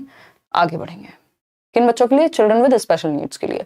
क्वेश्चन नंबर 15 देखिएगा, अभी 15 क्वेश्चन और बाकी हैं, थोड़ी स्पीड तेज रखेंगे। Which one of the following is not correct regarding the concept of assessment. आकलन के संदर्भ में कौन सी एक बात सही नहीं है। आज क्वेश्चन आया स्कोलेस्टिक और को स्कोलेस्टिक असेसमेंट को लेकर के, तो आपको पता है स्कोलेस्टिक पेन पेपर से संबंधित, को स्कोलेस्टिक को करिकुलर या सह शैक्षिक गतिविधियों से संबंधित, ठीक। तो क्वेश्चन नंबर 15 की अगर हम बात कर रहे हैं, तो assessment provides feedback to the teacher and learner, ये बात तो सही है, हमसे पूछा गलत क्या होगा। Assessment directs the weakness of the learner, ये बात मुझे थोड़ी कम सही लग रही है। मूल्यांकन शिक्षार्थी की कमजोरी को ही निर्देशित करेगा, सिर्फ कमजोरी को, स्ट्रेंथ को नहीं बताएगा। चलो कोई बात नहीं, देखते हैं इसको। डाउट के बस्ते में डालते हैं, डी फॉर डाउट लिख देते हैं इस पे। ये तो सही है, हमें गलत चाहिए। Assessment provides feedback to the learner only, ये खराब ही है बिल्कुल, ये तो रॉन्ग ही है, और जो रॉन्ग है वही चाहिए हमें। नन ऑफ दी अबव यहां हो नहीं सकता क्योंकि इन दोनों में से कुछ होगा। तो not correct regarding the concept of assessment, आकलन या मूल्यांकन के संदर्भ में कौन सी बात सही नहीं है? डायरेक्ट्स दी वीकनेस, यानी कमजोरी को निर्देशित करता है, यानी कमजोरी के बारे में बता देगा। ये बात पूरी तरह से गलत नहीं है, ये बात बिल्कुल सही है, बस स्ट्रेंथ के बारे में भी बता देगा, लेकिन कमजोरी भी लिखा हुआ है तो इसका मतलब ये नहीं कि सिर्फ कमजोरी के बारे में बताएगा, ओनली नहीं लिखा। इससे खराब ऑप्शन हमारे पास अवेलेबल है, assessment provides feedback to the learner only. भाई सिर्फ बच्चे को थोड़े ना फीडबैक या प्रतिपुष्टि मिलती है, टीचर को भी मिलेगी, सिस्टम को भी मिलेगी, प्रिंसिपल को भी मिलेगी, पूरे स्कूल के पास डेटा इकट्ठा होगा। फीडबैक जो है टीचर को भी मिलेगा, पेरेंट्स को भी मिलेगा, बच्चे को भी मिलेगा। ठीक है जी, चलिए आगे बढ़ेंगे। प्रसाद की तरह मिलेगा एकदम फीडबैक, जैसे ही बच्चे का आकलन करेंगे आप उसको जांचेंगे। क्वेश्चन नंबर 16 देखिएगा और जवाब दीजिएगा। Who among the following admitted that education is a social need, यानी शिक्षा एक सामाजिक आवश्यकता है। इसके साथ एक और चीज मैं लिख देती हूं, एजुकेशन, कई लोगों को आइडिया मिल जाएगा। एजुकेशन इज लाइफ इटसेल्फ, किसने कहा है? सेम आंसर है। शिक्षा क्या है? जीवन है। बताइएगा। और लिखूं कुछ? लर्निंग बाय डूइंग, लर्निंग पे क्वेश्चन खूब आ रहे हैं। ए ऑप्शन कह रहे हैं, रूसो कह रहे हैं आप लोग, नहीं रूसो नहीं होगा, लो हटा देते हैं। और बताओ।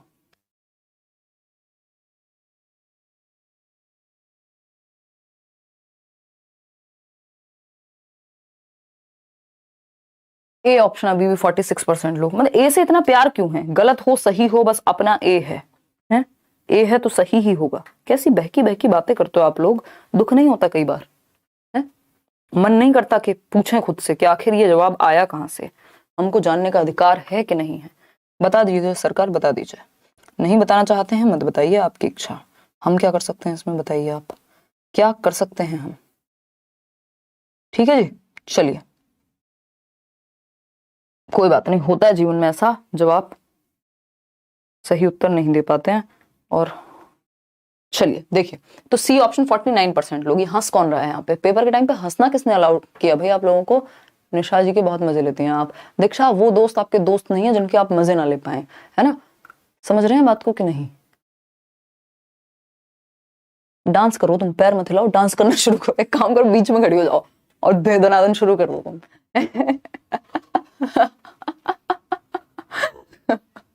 देखिएगा क्या, आगे बढ़ते हैं। इसकी हरकतें देखिए कभी, देखो एक बार। लर्निंग बाय डूइंग, तो अगर हम बात करें लर्निंग बाय डूइंग की, या एजुकेशन इज लाइफ इटसेल्फ, तो ये कहा किसने? Education is a social need, या एजुकेशन क्या है? एक सोशल एक्टिविटी है, हम प्रेजेंट लाइफ के लिए सिखाते हैं। ये क्या कौन कहता है? जॉन डुई कहते हैं। ठीक है, ये जॉन डुई कहते हैं, प्रोग्रेसिव एजुकेशन कहती है। याद कीजिए थोड़ा सा सीटेट का समय, प्रोग्रेसिव एजुकेशन साफ साफ कहती है प्रगतिशील शिक्षा के। लर्निंग क्या है? एक सोशल एक्टिविटी है, आप ग्रुप में सिखाएं, प्रेजेंट लाइफ के लिए सिखाएं। एजुकेशन इज लाइफ इटसेल्फ का मतलब ही क्या है? वास्तविक जीवन या प्रेजेंट के लिए सीखना, जो समाज में समस्याएं हैं, डेमोक्रेटिक होना लर्निंग का, ये सारी बात होती है। ठीक है, आगे बढ़ते हैं नेक्स्ट क्वेश्चन पे। क्वेश्चन नंबर है हमारा 17, डिस्ग्राफिया मीन्स। हंस लो हंस लो, हमें भी हंसाओ थोड़ा। ये जो तुम्हारी सेहत का राज है ना, ये हंसना ही है। कच्चा बादाम, निशा दीदी डांस करो, देखिएगा। फर्स्ट अटेम्प्ट में दोनों एग्जाम क्लियर हो, बहुत बढ़िया मानसी, थे दनादन डांस करो आज। 30 आउट ऑफ 30 सीटेड में, बहुत बढ़िया मानवेंद्र, आग लगा दिया आग आपने। देखिएगा, अगर हम बात करें बी ऑप्शन की, तो B option dysgraphia, graph. Graph किससे बनाते हो? हाथों से, यानी राइटिंग की बात हो रही होगी सरकार। रीडिंग डिसलेक्सिया होना चाहिए था। क्या होना चाहिए था? डिसलेक्सिया होना चाहिए था। वो ईशान अवस्थी याद कीजिए, तारे जमीन पर, ऐसा ही होता है ना, कुछ कुछ ऐसे होता। डिफिकल्टी इन राइटिंग, यानी लिखने में कठिनाई, लिखने में कठिनाई क्या है? Dysgraphia. Difficulty in grasping spoken language, तो वो डिस्फेजिया या अफेजिया हो जाएगा कि आप लैंग्वेज को कॉम्प्रिहेंड या समझ नहीं पा रहे हो। किसी ने अगर मेरी गंदी सिंगिंग का मजाक उड़ाया तो भगवान आपको बिल्कुल भी अच्छा नहीं मानेगा, है ना? देखिएगा, आगे बढ़ेंगे।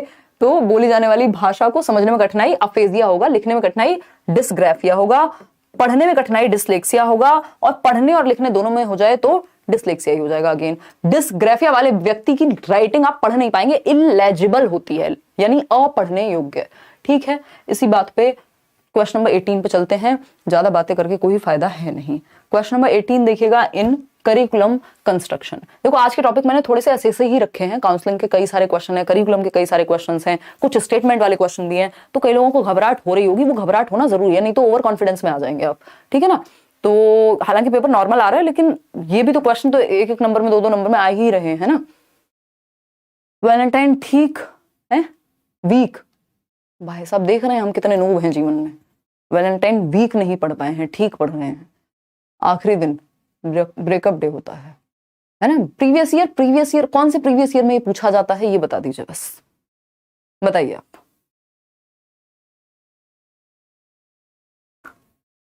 और बताइए। बहुत बड़े Abhishek Singh, future Indian idol. Lol भी कह रहे हो, हंसो हंसो हंसो, मेरी मजबूरी पे हंसो, मेरी गंदी आवाज पे हंसो, गाने वाली, ऐसे वाली नॉर्मल नहीं, एकदम समझ रहे हैं। चलिए बहुत बढ़िया, डी ऑप्शन 44% लोग कह रहे हैं। अब इससे ज्यादा समय हम आपको जीवन में नहीं दे पाएंगे। इन करिकुलम कंस्ट्रक्शन, जब आप करिकुलम को, पाठ्यचर्या के निर्माण कर रहे हैं, पाठ्यचर्या का, the act of dividing content as per the class levels, देखिए ध्यान से पढ़िएगा, as per the class levels, dividing content as per the class levels, यानी वर्ग स्तरों के अनुसार, स्तर पे फोकस कीजिएगा, स्तरों के अनुसार पाठ्यचर्या की विषय वस्तु को आप निर्मित कर रहे हैं। यानी dividing the content as per the class levels, यानी ग्रेडेशन ऑफ कंटेंट, लेवल के अनुसार बांटना, यानी ग्रेड के अकॉर्डिंग बांटना है। इसको सिंपली याद रख सकते हैं आप, ज्यादा डिटेल में बिना जाए। सामग्री का उन्नयन कह लीजिए आप इसको, क्योंकि आप क्या कर रहे हैं, ग्रेडेशन कर रहे हैं, सिंपल टू कॉम्प्लेक्स या ग्रेड के हिसाब से। भाई क्लास 3 है तो ये कंटेंट होना चाहिए, और इसमें कॉम्प्लेक्सिटी या डिफिकल्टी का लेवल इतना होना चाहिए, मुश्किल का स्तर जो है, जटिलता का, वो इतना होना चाहिए। तो जब आप क्लास के अकॉर्डिंग, क्लास लेवल्स के अकॉर्डिंग करिकुलम को कंस्ट्रक्ट कर रहे हैं, तब वो ग्रेडेशन ऑफ कंटेंट हो जाएगा। जब आप सेलेक्ट कर रहे हैं कि किस किस चीज को डाला जाए, तो वो सिलेक्शन हो गया। नॉर्मली वर्ड्स पे देखिएगा, वर्ड्स का खेल है सारा। ऑर्गेनाइज कर रहे हैं, जो कंटेंट ऑलरेडी है उसको आप क्या कर रहे हैं, ऑर्गेनाइज कर रहे हैं। ठीक, क्लासिफिकेशन कर रहे हैं आप, क्या आपको पढ़ाना है, कौन सी चीज पहले पढ़ानी है, किसको किस यूनिट में रखना है। तो क्लास लेवल के अकॉर्डिंग मतलब ग्रेडेशन की बात हो जाएगी। चलिए आगे बढ़ेंगे। क्वेश्चन नंबर आएगा आपके सामने 19। आ जनरलाइज्ड व्यू और characteristics that ought to be possessed by women and men. Generalised view, ध्यान से पढ़िएगा, सामान्य तौर पे जो विशेषताएं जोड़ी जाती हैं या होनी चाहिए महिलाओं और पुरुषों में, सामान्य तौर पे, कॉन्स्टिट्यूट व्हाट, क्या बनाती हैं, जो सामान्यकृत, जो समाज का दृष्टिकोण है कि ये जो क्वालिटीज हैं ये फीमेल्स में होनी चाहिए। फीमेल्स को तो थोड़ा दब के बोलना चाहिए, धीरे से, सॉफ्ट आवाज में, है ना। ये क्या हो गया, होना चाहिए, माना जाता है, स्टीरियोटाइप है। ठीक, इससे क्या क्रिएट होता है, स्टीरियोटाइप क्रिएट होता है, क्योंकि हम ह्यूमंस को ह्यूमंस की तरह नहीं, उनको सिर्फ और सिर्फ जेंडर में बांट दिया हमने। थोड़ी बहुत इक्विटी चलती है, बट हमने क्या कर दिया, रोल्स में ही बांध दिया, दो व्यक्तियों को या दो लोगों को, दो ह्यूमंस को। आज तो खुलकर हंस लीजिएगा, अच्छा नंबर आया आपकी वजह से। चलिए ठीक है, नाच भी लीजिए थोड़ा। तो जेंडर स्टीरियोटाइप है। जेंडर आइडेंटिटी क्या है, जब बच्चा देखने लगता है मैं मेल हूं कि फीमेल हूं। जेंडर रोल्स जो समाज में रोल्स, भूमिकाएं निभाई जा रही है, मैं मम्मी हूं, मैं पापा हूं, मैं बीवी हूं, मैं पति हूं। बीवी का उल्टा क्या होगा, वॉट एवर, उर्दू में कुछ होता होगा ना, है ना। मैं पति हूं, मैं पत्नी हूं, हिंदी में कर लेते हैं। डिस्पैरिटी तो अगेन वही होता है, इनइक्वालिटी, हमें पैरिटी लेकर के आनी है। लेकिन ये स्टीरियोटाइप क्रिएट करेगा, क्योंकि जनरलाइज्ड जो परसीव्ड नोशंस हैं जो चले आ रहे हैं ट्रेडिशनली, उन्हीं रोल्स की आप यहां बात कर रहे हैं। क्वेश्चन नंबर 20 देखिएगा, फटाफट से जवाब दीजिएगा। क्वेश्चन नंबर 20 कहता है the best way to handle a wrong response to a student would be, यानी बच्चे के गलत रिस्पॉन्स को हैंडल करने का, गलत प्रतिक्रिया, गलत जवाब को हैंडल करने का सबसे बेहतर तरीका 4 ऑप्शंस में से कौन सा हो सकता है। To explain the subject matter in detail again, फिर से पूरे सब्जेक्ट मैटर को डिटेल में समझाओ। यानी 3 घंटे की क्लास ली थी, 3 घंटे की क्लास दोबारा ले दो तुरंत। कोई सेंस इस बात की। फिर आता है B option, to tell the student that your answer is wrong, बच्चों को ये बताना तुम्हारा उत्तर ही गलत है। इससे सॉल्यूशन क्या निकलेगा सरकार। फिर आता है C option, to ask another student to give the correct answer, किसी और बच्चे को कह दो तुम दे दो सही जवाब। या फिर to explain and give another chance to give an answer, बच्चे का भला, बच्चे को सेंटर में रखते हैं हम कुछ भी करते हुए, हम सीटेट से पढ़ते हुए आ रहे हैं, ठीक है ना। तो भावनाओं की कदर करें, वो है डी ऑप्शन, कि हम एक और मौका दे रहे हैं, ठीक। क्वेश्चन नंबर 21 देखिएगा, माइक्रो टीचिंग एक बार वीओडी से पढ़ जाइएगा, या मैंने यूट्यूब पे भी कराई हुई है माइक्रो टीचिंग, नए वाले सिलेबस में नहीं कराई है, बट इसमें कुछ इतना बड़ा भी नहीं है, मैं अभी के अभी समझा दूंगी, 1 ही मिनट लगेगी। तो माइक्रो टीचिंग की अगर हम बात करें तो micro teaching is a technique used for, अभी तक के पेपर में तो नहीं पूछी गई है बट पूछी जा सकती है, क्योंकि ये वो टीचिंग लर्निंग जो आपकी यूनिट है ना, उसी से संबंधित है माइक्रो टीचिंग, ठीक। तो इसको स्केल्ड डाउन टीचिंग भी कहते हैं माइक्रो टीचिंग को। पहले आप जवाब दे दीजिए, फिर हम बात करेंगे सूक्ष्म शिक्षण। कितनी देर का होता है, कोई बताना पसंद करेगा? किसी का मन कर रहा है बहुत ज्यादा? निशा आपका नहीं कर रहा, चैटिंग का कर रहा है, इंपॉर्टेंट है मेडिसिन। ओहो, तुम तो काफी बड़ी डॉक्टर हो गई हो, दिल के इलाज तो नहीं कर रही हो। देखो एक बार, कितनी वाहियात बातें मैं करने लगी हूँ ना, है ना। कौन?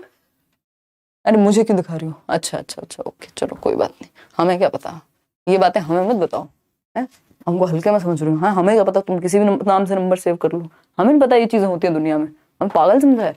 देखिएगा, अगर हम बात करें 36 मिनट्स, बिल्कुल सही जवाब आप लोग दे रहे हैं, बहुत ही बढ़िया। 36 मिनट्स, 36 मिनट की साइकिल होती है माइक्रो टीचिंग की। अब इसमें कुछ स्टेप्स होते हैं जिनको हम अभी चर्चा में लेंगे। तो माइक्रो टीचिंग यहाँ पे टीचिंग स्मॉल साइज्ड क्लास, यानी छोटी आकार की कक्षा को पढ़ाना।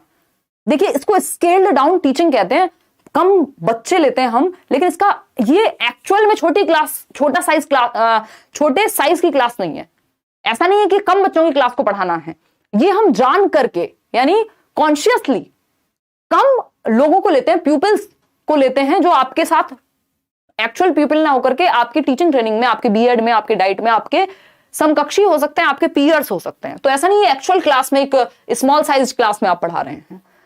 Teaching in a simulated condition, कह सकते हैं कि आप नकली हालात में शिक्षण, ये तो गंदा सा ट्रांसलेशन है, कि सिमुलेशन की कंडीशन आप क्रिएट कर रहे हैं। तो नकल नहीं करते आप इसमें, आप टीचिंग स्किल्स को प्रैक्टिस करते हैं, ये नहीं कहेंगे, फिर भी देख लेते हैं। Preparation of teaching in specific teaching skill और टीचिंग डिफिकल्ट कॉन्सेप्ट्स, ऐसा नहीं है। तो हमारे पास सबसे बेहतर ऑप्शन ऊपर के तीनों में से, जो हमें थोड़ा सा कंफ्यूज कर सकते थे, सी ऑप्शन है कि विशिष्ट शिक्षण कौशल में शिक्षण की तैयारी करना, preparation of teaching in specific teaching skill. हर एक साइकिल में आप एक टीचिंग स्किल उठाते हैं कि आप ब्लैक बोर्ड स्किल पे काम करेंगे ये 36 मिनट में, या 6 मिनट जब पढ़ाना होता है, या इसमें आप स्टिमुलस वेरिएशन पे काम करेंगे, कहां गैप देना है, कहां अपने हाव भाव पे काम करना है, पॉज कहां लेना है ना। और ब्लैक बोर्ड स्किल में ब्लैक बोर्ड कैसे यूज करेंगे, एक्सप्लेनेशन की स्किल, प्रोबिंग क्वेश्चन की स्किल, कितनी सारी स्किल्स हैं एनसीईआरटी ने भी बताई हुई हैं। तो अगर हम बात करें तो किसी एक स्किल को लेते हैं आप, एक टीचिंग साइकिल में माइक्रो टीचिंग की, और उसको पढ़ाते हैं, उसको पूरा करते हैं। तो ये है कहानी माइक्रो टीचिंग की। इसके बारे में 2 बातें जान लेते हैं और फिर हम आगे बढ़ जाएंगे जीवन में। अगर हम बात करें सूक्ष्म शिक्षण की, तो ये किसके लिए होता है? जो टीचर ट्रेनीज होते हैं, जैसे आप डीएलएड कर रहे हैं, डाइट कर रहे हैं, बीएड कर रहे हैं, बीटीसी कर रहे हैं, जेबीटी कर रहे हैं, व्हाटएवर कर रहे हैं, डीएलएड कर रहे हैं, ठीक। तो माइक्रो टीचिंग आपकी कराई जाती है, क्यों? क्योंकि आप एक्चुअल क्लासरूम में जाने से पहले क्या कर पाए, थोड़ा एक्सपीरियंस ले पाए, टीचिंग स्किल्स को प्रैक्टिस कर पाए। तो एक चीज तो ये है कि टीचिंग स्किल्स आपकी प्रैक्टिस हो जाती है, कि ब्लैक बोर्ड स्किल अगर आपको प्रैक्टिस करनी है तो आपके पास एक सुपरवाइजर होगा जो आपको ऑब्जर्व करेगा, जहां फीडबैक की जरूरत होगी वहां फीडबैक मिलेगा। स्केल डाउन टीचिंग इसको इसलिए कहते हैं क्योंकि जो एक्चुअल टीचिंग होती है 40 मिनट की मान लीजिए, तो इसमें 5 मिनट या 6 मिनट में ही वो चीज हो जाएगी। स्केल डाउन टीचिंग हम इसको कहते हैं। अब इसमें कुछ स्टेप्स हैं। सिंपली भाई, पहले जब आप क्लासरूम में जाएंगे तो प्लान करेंगे। प्लानिंग का टाइम इंक्लूड नहीं होता इस साइकिल में माइक्रो टीचिंग की, लेकिन टीचिंग का होगा। अब आप टीच करेंगे, लेसन प्लानिंग तो घर से कर ली ना आपने, तो टीच कितनी देर करेंगे? 6 मिनट करेंगे, 6 मिनट्स। फिर टीच के बाद आप क्या लेंगे? अपने सुपरवाइजर से फीडबैक लेंगे। फीडबैक भी कितनी देर में लेंगे आप? बताओ 6 मिनट में ही ले लेंगे, बहुत बढ़िया। फिर आप क्या करेंगे? रीप्लान करेंगे। फीडबैक दिया होगा कि बेटा ये चेंज कर लो इसमें, या तो आप क्या करेंगे? 12 मिनट लगाएंगे रीप्लान करने में, क्योंकि प्लानिंग में समय लगता है, ठीक। फिर क्या होगा? फिर से रीटीच करेंगे, दोबारा से पढ़ाएंगे। कितनी देर में पढ़ाएंगे? 6 मिनट में पढ़ा देंगे। फिर क्या करेंगे? रीफीडबैक लेंगे, प्रतिपुष्टि दोबारा से लेंगे अपने सुपरवाइजर से। चेंज करने की जरूरत होगी तो चेंज कर देंगे, नहीं तो गुड इनफ। फिर नेक्स्ट प्लान बनाएंगे। तो ये 36 मिनट की साइकिल होती है जो इस तरह से चलती है। प्लानिंग का टाइम इसमें इंक्लूड नहीं होता। इवन एनसीईआरटी साइकिल में तो प्लानिंग को उन्होंने साइड ही रखा हुआ है, ठीक है। क्लियर है या नहीं है? चलो मैंने इसमें एक चीज भी ऐड कर दी, शायद उसमें टाइमिंग वाइमिंग नहीं होगा, कि ये जो साइकिल है आपकी इस तरह से वर्क करती है माइक्रो टीचिंग की। और एक बार यूट्यूब पे भी सर्च करके देख लेना, बैचेस में हो तो मैंने बताया ही होगा, वीओडी में दिया होगा। प्लानिंग का टाइम इंक्लूड नहीं होता, पढ़ाने का टाइम 6 मिनट, फीडबैक का टाइम 6 मिनट, 12 मिनट, रीप्लान का टाइम, रीटीच का टाइम भी 6 मिनट और री फीडबैक का टाइम भी 6 मिनट। सबका टाइम 6 मिनट है, बस प्लानिंग में समय 12 मिनट लग जाएगा। ठीक है, तो 6 चौक होते हैं 24, यानी 6 4 24 और 24 + 12 होते हैं 36। तो ये टोटल मिनट्स की जो साइकिल है, एक जो साइकिल होगी, और एक साइकिल में आप एक टीचिंग स्किल को प्रैक्टिस करते हैं। क्वेश्चन नंबर 22 देखिएगा और जवाब दीजिएगा। इस बार पोल के लिए थोड़ा जल्दी तैयार रहिएगा। The classic format of the lesson plan is as per. जो क्लासिक फॉर्मेट है, जो हम अपनी टीचिंग ट्रेनिंग्स में देखते हैं, बीएड, जेबीटी, डीएलएड, डाइट, इन सब में देखते हैं जनरली, वो कौन सा क्लासिक फॉर्मेट है जो चला आ रहा है, यानी जो चलन में है, वो कौन सा फॉर्मेट है, बताइएगा फटाफट से। काफी टाइम बाद कमेंट किया है हिमांशी, 2019 में सीटेट के बाद अब केवीएस डाला है। बहुत बढ़िया ज्योति चौहान, ऑल द बेस्ट भाई। अच्छा लगता है आप लोग, जो लोग उतने समय से जुड़े हुए हैं, जब ढंग से रिसोर्सेज भी नहीं थे, है ना। तो it feels good, great, whatever you want to call it, but ये फीलिंग है तो शब्द सही रूप से बयान नहीं कर पाएंगे। आज क्वेश्चन बहुत डिफिकल्ट है, आंसर बहुत गलत हो रहे हैं। अभिनव इसीलिए तो किया गया है ना, और ऐसा नहीं ऐसे अक्कड़ बक्कड़ बम्बे बो करके लिए गए हैं, थोड़ा मिक्स एंड मैच करके लिए गए हैं क्वेश्चंस, ताकि गलत फहमियों में ना चले जाएं हम। ठीक, क्वेश्चन ऑप्शन क्या है? ए। आप लोग कह रहे हैं 65%, बिल्कुल सही है। हर्बर्टियन जो स्टेप्स हैं, हर्बर्टियन स्टेप्स जो हैं, हर्बर्ट ने 5 स्टेप का मॉडल दिया था, पहले 6 थे, बट जनरली हम इनके 5 step model of lesson planning को काम में लेते हैं। एलपीज बनाते होगे ना आप अपने टीचिंग ट्रेनिंग में, है ना, तो एलपी की पूरी फाइल्स बनती थी, और 105 एलपी पहले साल में, भाई चक्कर आ गया, मुझे तो याद आ गया। हर्बर्टियन स्टेप्स की अगर हम बात करें, और हर्बर्टियन स्टेप्स सबसे ज्यादा कॉमन है। हिल्डा टाबा के जो स्टेप्स हैं या मॉडल है करिकुलम को बनाने में, ये मैंने आपके साथ बैच में डिस्कस किया है। ये दोनों पे हमें बहुत ज्यादा कोई मतलब है नहीं इनसे। ठीक, तो अगर हम बात करें हर्बर्टियन स्टेप्स की, तो ये सबसे ज्यादा कॉमन है, सबसे ज्यादा क्लासिक तरीका है, जो सबसे ज्यादा चलन में है लेसन प्लानिंग यानी पाठ योजना बनाने के। ये 5 कुछ स्टेप्स हैं। पहले आप प्रिपेयर करते हैं, प्रेजेंटेशन होती है, कंपैरिजन या एसोसिएशन जोड़ते हैं या कंपेयर करते हैं, फिर जनरलाइज करेंगे बाद में, और एप्लीकेशन या रिकैप्चुलेशन जैसी हम बात करते हैं।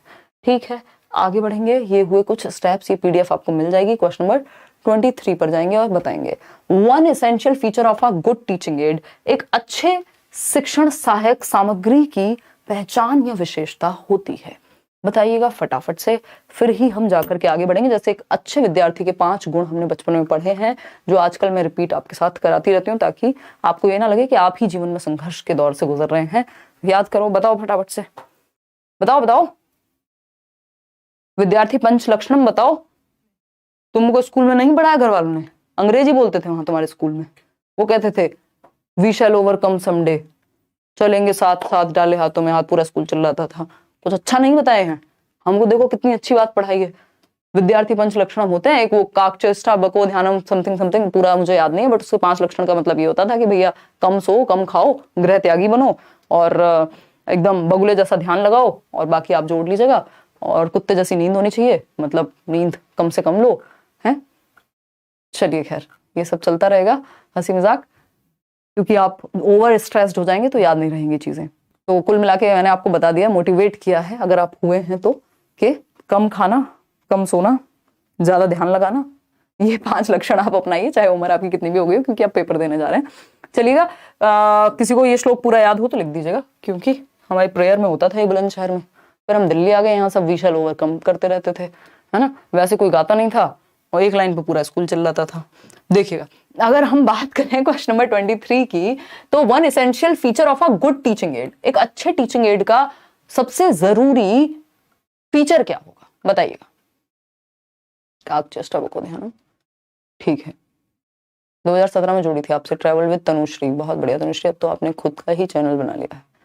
सच में गंदे जोक्स होते हैं मैम आपके, अरे यार इनको लेम जोक्स कहते हैं, वर्षा झेल लिया करो यार, हैं, झेल लिया करो। अब जोक्स समझने में दिमाग लगाओगे, मैं ऐसे जोक्स मार दूं फिर, हैं, स्टैंड अप कॉमेडियन बन जाऊंगे यहाँ पे, फिर क्वेश्चन समझने में दिमाग लगाओगे, दूसरा दिमाग लगाओगे क्वेश्चन, वो जोक्स को इंटरप्रेट करने में, सारा दिमाग तो ऐसे खर्च हो जाएगा। इसलिए जोक्स इतने खराब मारो कि कोई सुनना भी ना चाहे।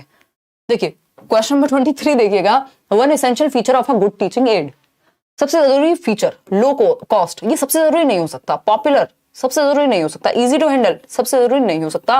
वो टीचिंग एड सबसे बेहतर है जो बच्चों के पार्टिसिपेशन को मैक्सिमाइज कर पाए, अधिकतम इंद्रियों को, सबसे ज्यादा सेंसेस जिसकी वजह से इन्वॉल्व हो, चाहे वो एक पिक्चर हो, चाहे वो एक मूवी हो, चाहे वो एक फिजिकल एक्टिविटी हो, चाहे वो बिल्डिंग एज लर्निंग एड हो। ये सारी बातें बाद में आएंगी, ये सारी बातें अच्छी हैं, लेकिन बेस्ट जो है वो सी ऑप्शन है। क्या फायदा लो कॉस्ट हो, पॉपुलर हो, इजी टू हैंडल हो और बच्चे को मैक्सिमम सेंसेस को उसके इन्वॉल्व ना कर पाए, उसका आंखें, उसके कान, उसके हैंड्स, मतलब जो भी हमारे 5 सेंसेस हैं वो मैक्सिमम इन्वॉल्वमेंट जितना ज्यादा होगा उतनी बेहतर लर्निंग होगी। क्वेश्चन नंबर 24 देखिएगा और जवाब दीजिएगा। आज आपको क्या हो गया? एक तो मेरी नींद कम पूरी हुई है प्रदीप, दूसरा मैं धीरे धीरे अकोमोडेट कर रही हूँ। एक्चुअली अभी घर और काम का माहौल एक जैसा ही हो गया जब से मम्मी को हमने अपने साथ शिफ्ट किया है। तो जितने लोगों से हम हफ्ते भर में मिलते थे अभी दिन में आ जाते हैं लोग, तो थोड़ा डिस्टर्बेंस है। तो अब हमने धीरे धीरे आदत डाल ली है, तो अब थोड़ा दिल को बहला रहे हैं ऐसे मजाक करके कि जीवन में कष्ट नहीं है। देखिए क्वेश्चन नंबर 24 और समझिए, विच of the following best describes the effect of heredity upon development, यानी निम्नलिखित में से कौन सा विकास पर आनुवंशिकता के प्रभाव का सबसे अच्छा वर्णन करता है, बताइएगा। फटाफट से बता दीजिए कि 66% लोग कह रहे हैं कि बी ऑप्शन, यानी कौन बेस्ट तरीके से किसके इंपैक्ट को है, effect of heredity upon development, यानी आनुवंशिकता का क्या इंपैक्ट है डेवलपमेंट पे।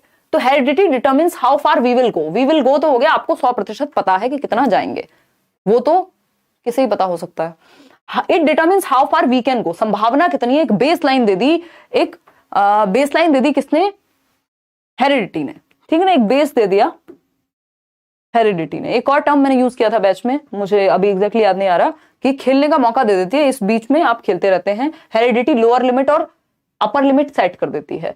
It is the prime determinant, ये प्राइम डिटर्मिनेंट नहीं है, प्राइम इन दोनों का प्राइम डिटर्मिनेंट नहीं कह रहे हम यहाँ पे, हम कह रहे हैं ये डिसाइड करेगी कि कितना दूर हम जा सकते हैं, संभावनाएं कितनी है, फिर बाकी चीजें एनवायरमेंट निर्धारित करेगा कि कितना दूर जाएंगे, how far we will go, वो एनवायरमेंट पे भी निर्भर हो जाएगा कुछ हद तक। तो क्वेश्चन नंबर 24 एनवायरमेंट की बात होती तो ए, अभी हेरिडिटी की बात हो रही है तो हम बी के साथ जा रहे हैं। क्वेश्चन नंबर 25 देखिएगा, आइडेंटिफिकेशन ऑफ लर्निंग गैप्स, यानी सीखने में जो कमियां रह गई हैं, गैप रह गए हैं, उनकी पहचान के लिए and plugging them is done through, और उनकी पूर्ति के लिए, उन्हें दूर करने के लिए क्या किया जाता है। सीखने में जो गैप्स रह गए हैं उनको पहचानना पहले और फिर उनकी पूर्ति करना, इसके लिए कौन से प्रकार की शिक्षा दी जाती है, फटाफट से आप बताएंगे, फिर हम आगे बढ़ेंगे। वीडियो क्वालिटी यहाँ से एकदम मक्खन है, आप अपने एंड से क्वालिटी को इंक्रीज कर लीजिए। झेल तो बिल्कुल सकते हैं मैम ये जोक्स, बिकॉज आप बेस्ट पढ़ाते हो। अच्छा धन्यवाद वर्षा, आप भी बहुत पुराने समय से जुड़ी हुई हैं। कुछ लोगों को तो मुझे डीपी याद है।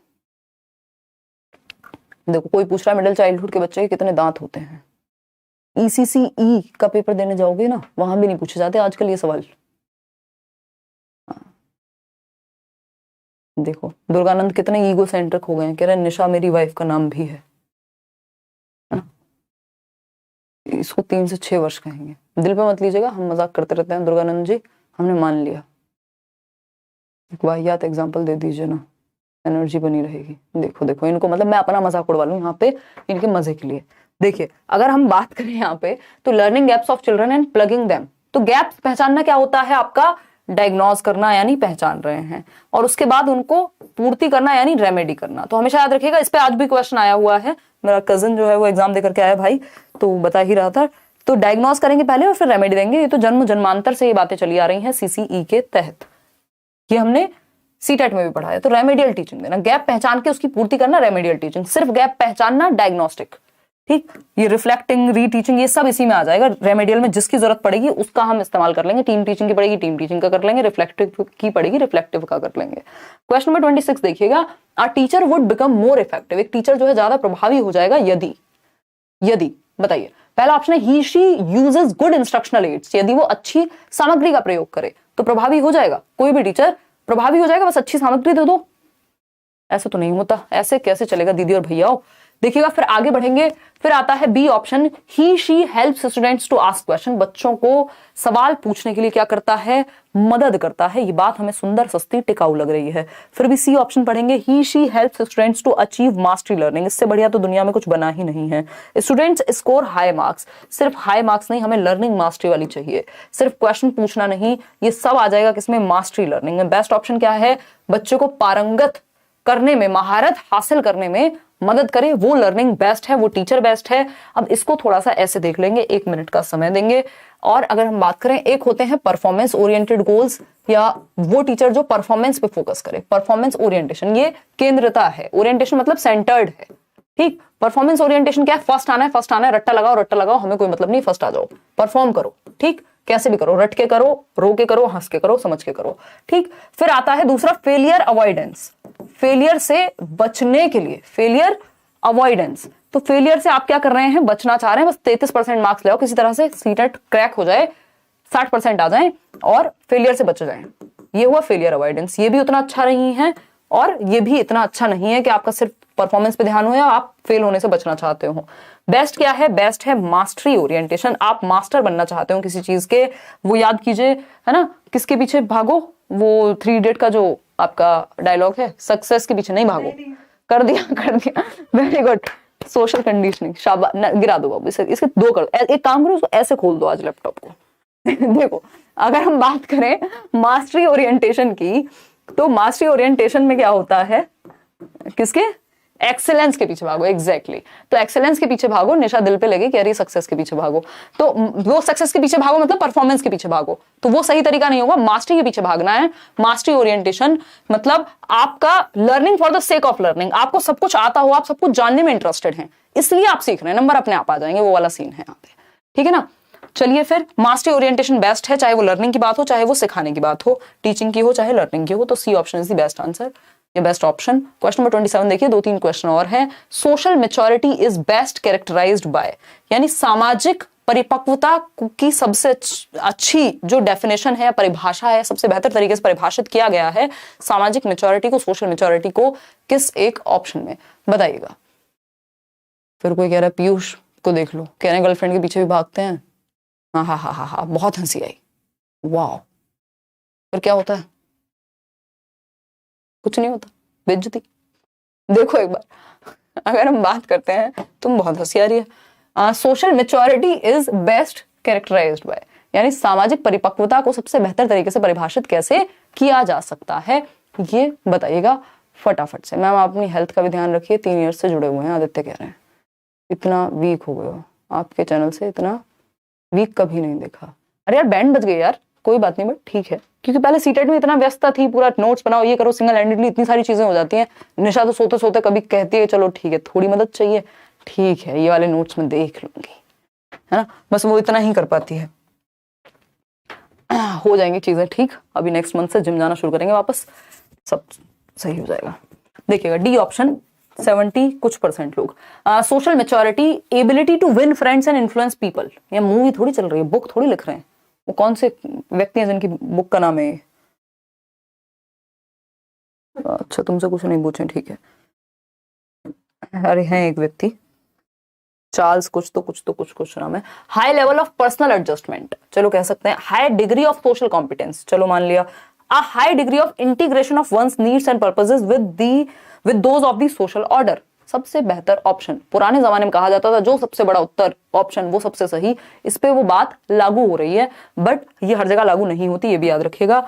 तो हम ये कहेंगे कि ये ऑप्शन ज्यादा बेहतर है, क्योंकि इसमें बाकी सबको इंक्लूड कर लिया और बेहतर तरीके से इंक्लूड किया है कि high degree of integration of one's needs. भाई सामाजिक मैच्योरिटी उसको कहेंगे जहां आप अपनी नीड्स को भी इंक्लूड कर पा रहे हो, आपको अपनी नीड्स को भी इंटीग्रेट करना आता हो, और दूसरा क्या कर रहे हैं आप, अपनी नीड्स को and purposes with those of the social order, यानी समाज का भी भला हो रहा हो और आपकी भी इच्छाएं पूरी हो रही हो, तो आप सोशली मैच्योर हो गए। डी ऑप्शन बिल्कुल सही आप जवाब दे रहे हैं। क्वेश्चन नंबर 28 देखिएगा, क्वेश्चन नंबर 28 देखिएगा और बताइएगा। डेल कार्नेगी, एग्जैक्टली, हाँ डेल कार्नेगी की बुक है। एक मैराथन करा दो, बस आराम करो, ये चलने दो स्वीकृति, डेली बेसिस पे थोड़ा थोड़ा दिमाग चलेगा ना, कोई दिक्कत नहीं है, ये चलने दो अभी इसी तरह से। मैराथन भी करा देंगे, डोंट वरी। मैराथन से कम है क्या ये? 2-2 घंटे से कम का सेशन कहाँ हो रहा है आपका आजकल?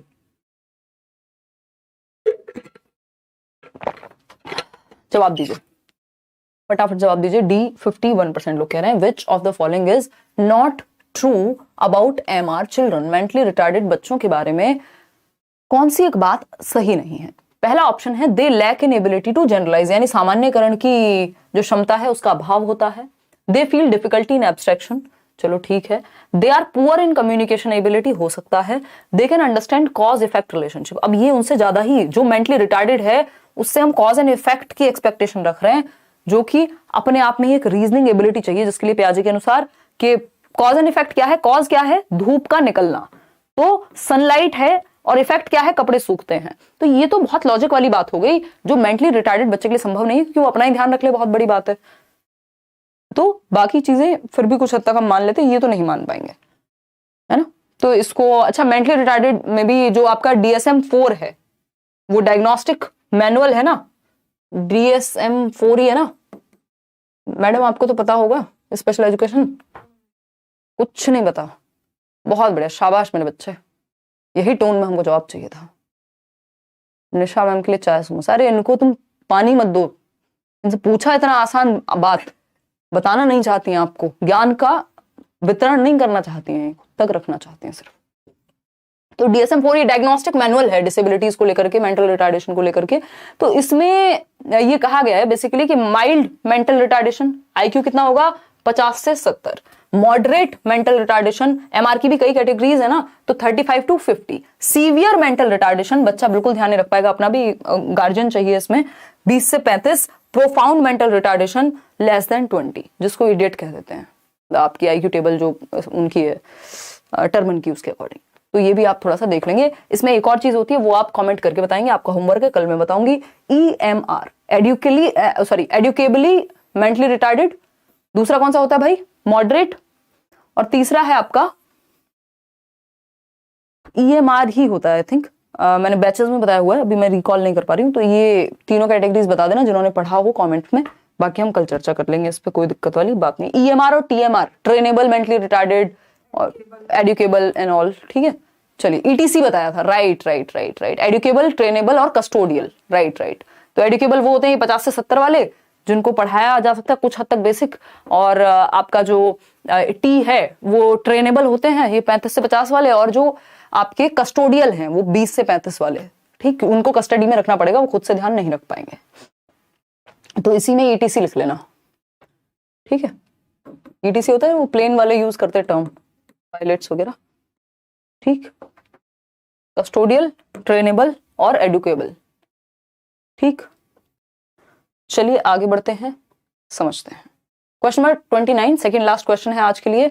आपने बहुत प्यारे तरीके से साथ दिया। The purpose of achievement test is not to, achievement test क्या होते हैं, उपलब्धि प्रश्न पत्र, कितनी उपलब्धि हुई, जो ऑब्जेक्टिव सेट हुए थे उसके अगेंस्ट कितना आउटकम आ पाया, ये है अचीवमेंट टेस्ट।